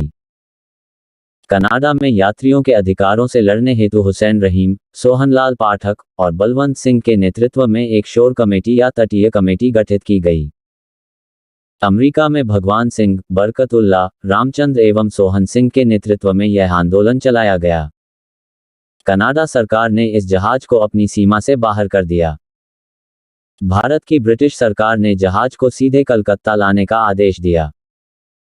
जहाज के बजबज में पहुंचने पर यात्रियों एवं पुलिस के मध्य झड़पें हुई, जिसमें 18 यात्री मारे गए और शेष 202 को जेल में डाल दिया गया। 7 तोपामारू कांड 1914 ईस्वी। तोशामारू एक जहाज था जिस पर गदर पार्टी के कलमन्यक लौट रहे थे। जहाज सिंगापुर रुका। वहां पर क्रांतिकारी परमानंद के भाषण से अनेक भारतीय सैनिकों में क्रांतिकारी भावना जागृत हुई। सिंगापुर लाइट इन्फेंट्री के जवानों ने जमादार चिश्ती खां एवं डुंडे खां के नेतृत्व में विद्रोह कर दिया। अंग्रेजी सैनिक अड्डों पर कब्जा कर तिरंगा झंडा लहराया गया। इसे सिंगापुर क्रांति के नाम से भी जाना जाता है। 8 सिल्क पेपर षड्यंत्र 1915 ईस्वी। महमूद हसन को पीली सिल्क पर फारसी भाषातीस मौलवी उबैदुल्ला सिंधी द्वारा कुछ पत्र में लिखा गया। बाद में इन पत्रों के पकड़े जाने पर इसे सिल्क पेपर षड्यंत्र के नाम से जाना गया। प्रथम चरण का ये क्रांतिकारी आंदोलन असफल रहा, क्योंकि अंग्रेजों द्वारा इनका सशस्त्र दमन कर दिया गया। इनके संगठन भी छिन्न भिन्न तथा दुर्बल थे। भारतीय जनसमूह का भी इन्हें समर्थन प्राप्त न हुआ। प्रथम विश्व युद्ध के अंत में क्रांतिकारी गतिविधियों में विराम आया, जब सरकार ने रक्षा अधिनियम के अधीन पकड़े गए राजनीतिक कैदियों को रिहा कर दिया। साथ ही 1919 ईस्वी के अधिनियम द्वारा जो सुधार लागू किए गए उनसे वातावरण सामान्य बन गया था। इसी समय भारतीय राजनीति में गांधी जी के आगमन से भी क्रांतिकारी गतिविधियों में धीमापन आया। मुस्लिम लीग की स्थापना 1906 ईस्वी। बंगाल के विभाजन ने सांप्रदायिक फूट को जन्म दिया। बंगाल विभाजन की घोषणा के तत्काल बाद 1 अक्टूबर 1906 ईस्वी को आगा खां तृतीय के नेतृत्व में मुसलमानों का एक शिष्टमंडल, जिसके अधिकांश सदस्य अभिजात्य वर्ग के थे, शिमला में लॉर्ड मिंटो से मिले। इस शिष्टमंडल द्वारा प्रस्तुत प्रतिवेदन में राजनीतिक महत्व, सैनिक सेवा और मुसलमानों के विगत राजनीतिक गौरव की ऐतिहासिक स्मृतियों को ध्यान में रखते हुए भारतीय मुसलमानों के लिए एक विशेष स्थिति की मांग की गई। मिंटो ने स्पष्ट आश्वासन दिया कि एक संप्रदाय के रूप में मुसलमानों के राजनीतिक अधिकारों और हितों की रक्षा की जाएगी। लॉर्ड कर्जन की प्रेरणा से ढाका के नवाब सलीमुल्लाह अथवा हबीबुल्लाह ने बंगाल विभाजन समर्थक आंदोलन का नेतृत्व किया। इन गतिविधियों की पृष्ठभूमि में 30 दिसंबर 1906 ईस्वी को ढाका में एक बैठक आयोजित की गई, जिसमें अखिल भारतीय मुस्लिम लोग नामक राजनीतिक संगठन की स्थापना करने का निर्णय लिया गया। इस संगठन के 3 उद्देश्य थे। 1. ब्रिटिश सरकार के प्रति मुसलमानों में निष्ठा बढ़ाना। 2. मुसलमानों के राजनीतिक अधिकारों की रक्षा और उनका विस्तार करना। 3. लीग के अन्य उद्देश्यों को बिना दुष्प्रभावित किए हुए अन्य संप्रदायों के प्रति कटुता की भावना को बढ़ने से रोकना। संयोगवश लीग ने भारतीय राष्ट्रीय कांग्रेस के बढ़ते हुए प्रभाव को खंडित करने के संबंध में भी प्रस्ताव पारित किया। मुस्लिम लीग की पहली बैठक में और उसी माह में 1906 ईस्वी में कलकत्ता में आयोजित कांग्रेस अधिवेशन में पारित प्रस्तावों से तुलना करने से यह अच्छी तरह स्पष्ट हो जाता है कि लीग किस सीमा तक अपने पूर्वोक्त लक्ष्यों को प्राप्त करने की दिशा में आगे बढ़ी।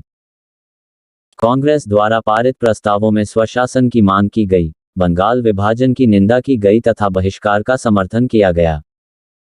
लीग के प्रस्तावों में ब्रिटिश सरकार के प्रति निष्ठा व्यक्त की गई, विभाजन का समर्थन किया गया तथा बहिष्कार की निंदा की गई। लीग और कांग्रेस के बीच आने वाले वर्षों में विरोध बढ़ता गया और इसके फलस्वरूप भारतीय राष्ट्रीय आंदोलन पर्याप्त कमजोर हुआ। 1907 से 1909 ईस्वी के वर्षों के दौरान मुस्लिम लीग का मुख्य कार्यक्रम अपनी स्थिति मजबूत करना और पृथक निर्वाचक मंडल के लिए संघर्ष करना था। 1908 ईस्वी में मुस्लिम लोग ने अपने अमृतसर अधिवेशन में मुसलमानों के लिए पृथक निर्वाचक मंडल की मांग की, जो 1909 ईस्वी के माले मिंटो सुधारों के द्वारा प्रदान कर दिया गया।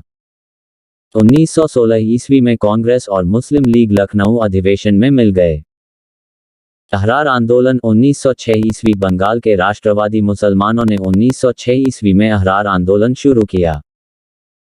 इस आंदोलन के नेताओं में मौलाना मोहम्मद अली, हकोम अजमल खां, हसन इमाम, नजरुल हक, मौलाना जफर अली खां आदि सम्मिलित थे। इन नेताओं ने बड़े जोरदार ढंग से यह प्रस्तावित किया कि मुसलमानों को अब ब्रिटिश सरकार की बिल्कुल ही चाटुकारी नहीं करनी चाहिए और उन्हें राष्ट्रीय आंदोलन में भाग लेना चाहिए। माले मिंटो सुधार 1909 ईस्वी तत्कालीन भारत सचिव माले एवं वायसराय लॉर्ड मिंटो ने सुधारों का भारतीय परिषद अधिनियम 1909 पारित किया, जिसे माले मिंटो सुधार के नाम से जाना जाता है। इस अधिनियम का मूल उद्देश्य नर्मदल को अपनी ओर आकर्षित करना था, परंतु गहरा उद्देश्य मुस्लिमों को पृथक निर्वाचन पद्धति प्रदान कर सांप्रदायिकता को बढ़ावा देना था। अंग्रेजों की यही नीति कालांतर में भारत के विभाजन का कारण बनी। इस अधिनियम के द्वारा केंद्रीय तथा प्रांतीय विधानमंडलों के आकार एवं उनकी शक्ति में वृद्धि की गई। कांग्रेस ने इन सुधारों का 1909 ईस्वी के लाहौर अधिवेशन का कड़ा विरोध किया, जबकि कट्टरपंथी मुसलमानों ने इसका समर्थन किया। राजद्रोह सभा अधिनियम 1911 ईस्वी माले मिंटो सुधारों पर कड़ी प्रतिक्रिया व्यक्त करते हुए उग्रवादी राष्ट्रवादियों ने अपनी क्रांतिकारी गतिविधियों को काफी तेज कर दिया। परिणामस्वरूप सरकार ने इनके दमन के लिए 1911 ईस्वी में राजद्रोह सभा अधिनियम पारित किया। इस अधिनियम के द्वारा सरकार के विरुद्ध सभाएं करने पर कठोर दंड की व्यवस्था की गई। इसी अधिनियम के आधार पर उग्रवादी दल के नेता लाला लाजपत राय एवं अजीत सिंह को गिरफ्तार कर आंदोलन को कुचलने का प्रयास किया गया। उग्रवादी आंदोलन को कुचलने के लिए सरकार ने भारतीय प्रेस एक्ट पारित कर समाचार पत्रों की स्वतंत्रता छीन ली। इसी क्रम में 1913 ईस्वी में फौजदारी संशोधन अधिनियम पारित किया गया, जिसका उद्देश्य राष्ट्रवादी आंदोलन का दमन करना था। दिल्ली दरबार 1911 ईस्वी - 12 दिसंबर 1911 ईस्वी को दिल्ली में एक भव्य दरबार का आयोजन इंग्लैंड के सम्राट जॉर्ज पंचम एवं महारानी मेरी के स्वागत में किया गया। इस समय भारत के वायसराय लॉर्ड हॉर्डिंग थे। इस दरबार में सम्राट तथा साम्राज्य का भारत आगमन हुआ। इस दरबार में बंगाल विभाजन को रद्द करने की घोषणा की गई तथा बंगाल के एक नए प्रांत का गठन किया गया, जिसमें सिलहट के अतिरिक्त समस्त बंगाली भाषी जिले शामिल थे। उड़ीसा और बिहार को बंगाल से पृथक कर दिया गया। असम का एक पृथक प्रांत के रूप में गठन किया गया, जैसे कि उसकी 1874 ईस्वी में स्थिति थी। असम के इस नवगठित प्रांत में सिलहट को भी शामिल किया गया। इसी दरबार में भारत की राजधानी को कलकत्ता से दिल्ली स्थानांतरित करने की घोषणा हुई। ये स्थानांतरण 23 दिसंबर 1912 ईस्वी को संपन्न हुआ। 1916 ईस्वी का लखनऊ कांग्रेस सूरत अधिवेशन में कांग्रेस में हुआ विभाजन 1916 ईस्वी तक बना रहा। इस बीच जहां एक और सरकार आतंकवादी कार्यवाहियों को कुचलने में लगी रही, वहीं माले मिंटो सुधारों से हिंदू एवं मुसलमानों के मध्य मतभेद की खाई गहरी हो गई थी। 1915 ईस्वी में उदारवादी नेता गोपाल कृष्ण गोखले एवं फिरोज शाह मेहता की मृत्यु हो गई। बाल गंगाधर तिलक एवं एनी बेसेंट ने गरम दल एवं नर्मदल को पुनः कांग्रेस के मंच पर एक साथ लाने का प्रयास किया और सफल रहा। 1916 ईस्वी के लखनऊ सम्मेलन के इस कांग्रेस अधिवेशन की अध्यक्षता अंबिका चरण मजूमदार ने की। बाल्कन युद्ध के बाद भारतीय मुसलमान अंग्रेजी सरकार से रुष्ट थे। 1915 ईस्वी में अपने वार्षिक अधिवेशन बंबई में मुस्लिम लीग ने अन्य संप्रदायों के परामर्श से राजनीतिक सुधारों की एक योजना बनाने के लिए एक विशेष समिति का गठन किया। इसमें अनेक कांग्रेसी नेता भी शामिल हुए। इसी अधिवेशन में लीग और कांग्रेस ने एक ही स्थान और एक ही समय पर अपने अगले वार्षिक अधिवेशनों को आयोजित करने का निर्णय लिया। दिसंबर 1916 ईस्वी को मुस्लिम लीग और कांग्रेस दोनों ने लखनऊ में वार्षिक अधिवेशन का आयोजन किया। इन दोनों दलों ने पृथक पृथक रूप से संवैधानिक सुधारों की संयुक्त योजना के संबंध में प्रस्ताव पारित किए और संयुक्त कार्यक्रम के आधार पर राजनीतिक क्षेत्रों में एक दूसरे के साथ सहयोग करने के संबंध में समझौता किया। ये समझौता लखनऊ समझौता या कांग्रेस लीग योजना के नाम से प्रसिद्ध है। लखनऊ समझौते के अंतर्गत एक 19 सूत्रीय ज्ञापन पत्र तैयार किया गया, जिसके द्वारा ब्रिटिश सरकार से भारत को शीघ्रातिशीघ्र स्वशासन प्रदान करने, प्रांतीय विधान परिषदों और गवर्नर जनरल की विधान परिषद का विस्तार करने एवं इन विस्तारित परिषदों में निर्वाचित सदस्यों को अधिक प्रतिनिधित्व देने के संबंध में मांग की गई। इस ज्ञापन पत्र में यह भी मांग की गई कि भारतीय प्रशासकीय सेवा में नियुक्तियां करने का अधिकार भारत सरकार में निहित होना चाहिए और ब्रिटिश भारतीय सेना में सेना और नौसेना के कमीशन्ड और कमीशन्ड पदों पर भारतीय लोगों की नियुक्ति की जाए। लखनऊ समझौते में कांग्रेस ने मुसलमानों के लिए पृथक निर्वाचक मंडल की मांग को भी औपचारिक रूप से स्वीकार कर लिया, जो मुस्लिम लीग के लिए एक बहुत सकारात्मक उपलब्धि थी, क्योंकि कांग्रेस अब तक इसका विरोध करती आ रही थी। लखनऊ समझौते का विरोध मदन मोहन मालवीय ने किया। लखनऊ समझौता केवल अस्थायी विराम समझौता था। मुस्लिम लीग ने इस समझौते के बावजूद अपना पृथक अस्तित्व बनाए रखा। लीग हिंदुओं के सामान्य हितों से भिन्न मुसलमानों के लिए पृथक राजनीतिक अधिकारों की वकालत करती रही। 1922 ईस्वी में चौरी चौरा घटना के परिणामस्वरूप असहयोग आंदोलन के स्थगन पर कांग्रेस और लीग दोनों इस समझौते की भावना के अनुरूप एक दूसरे के साथ सहयोग करते रहे और एक साथ राष्ट्रीय आंदोलन में सक्रिय रहे। परंतु असहयोग आंदोलन के स्थगन के साथ ही लखनऊ समझौता भंग हो गया और लीग ने पुनः अपना पुराना पृथक रास्ता पकड़ लिया। कांग्रेस के बेलगांव अधिवेशन 1924, जिसकी अध्यक्षता गांधी जी कर रहे थे, में मुस्लिम लीग कांग्रेस से पृथक हो गई। डॉक्टर शून्य रमेश चंद्र मजूमदार ने लखनऊ समझौते की कटु आलोचना करते हुए लिखा है कि परवर्ती घटनाओं की पृष्ठभूमि में निस्संदेह रूप से यह कहा जा सकता है कि 1916 ईस्वी में कांग्रेस द्वारा लखनऊ समझौता करने के निर्णय ने वस्तुतः वह नींव डाली जिसके ऊपर 30 वर्षों बाद पाकिस्तान का निर्माण किया गया। लखनऊ समझौते ने भावी भारतीय राजनीति में सांप्रदायिकतावाद के उदय का मार्ग प्रशस्त किया।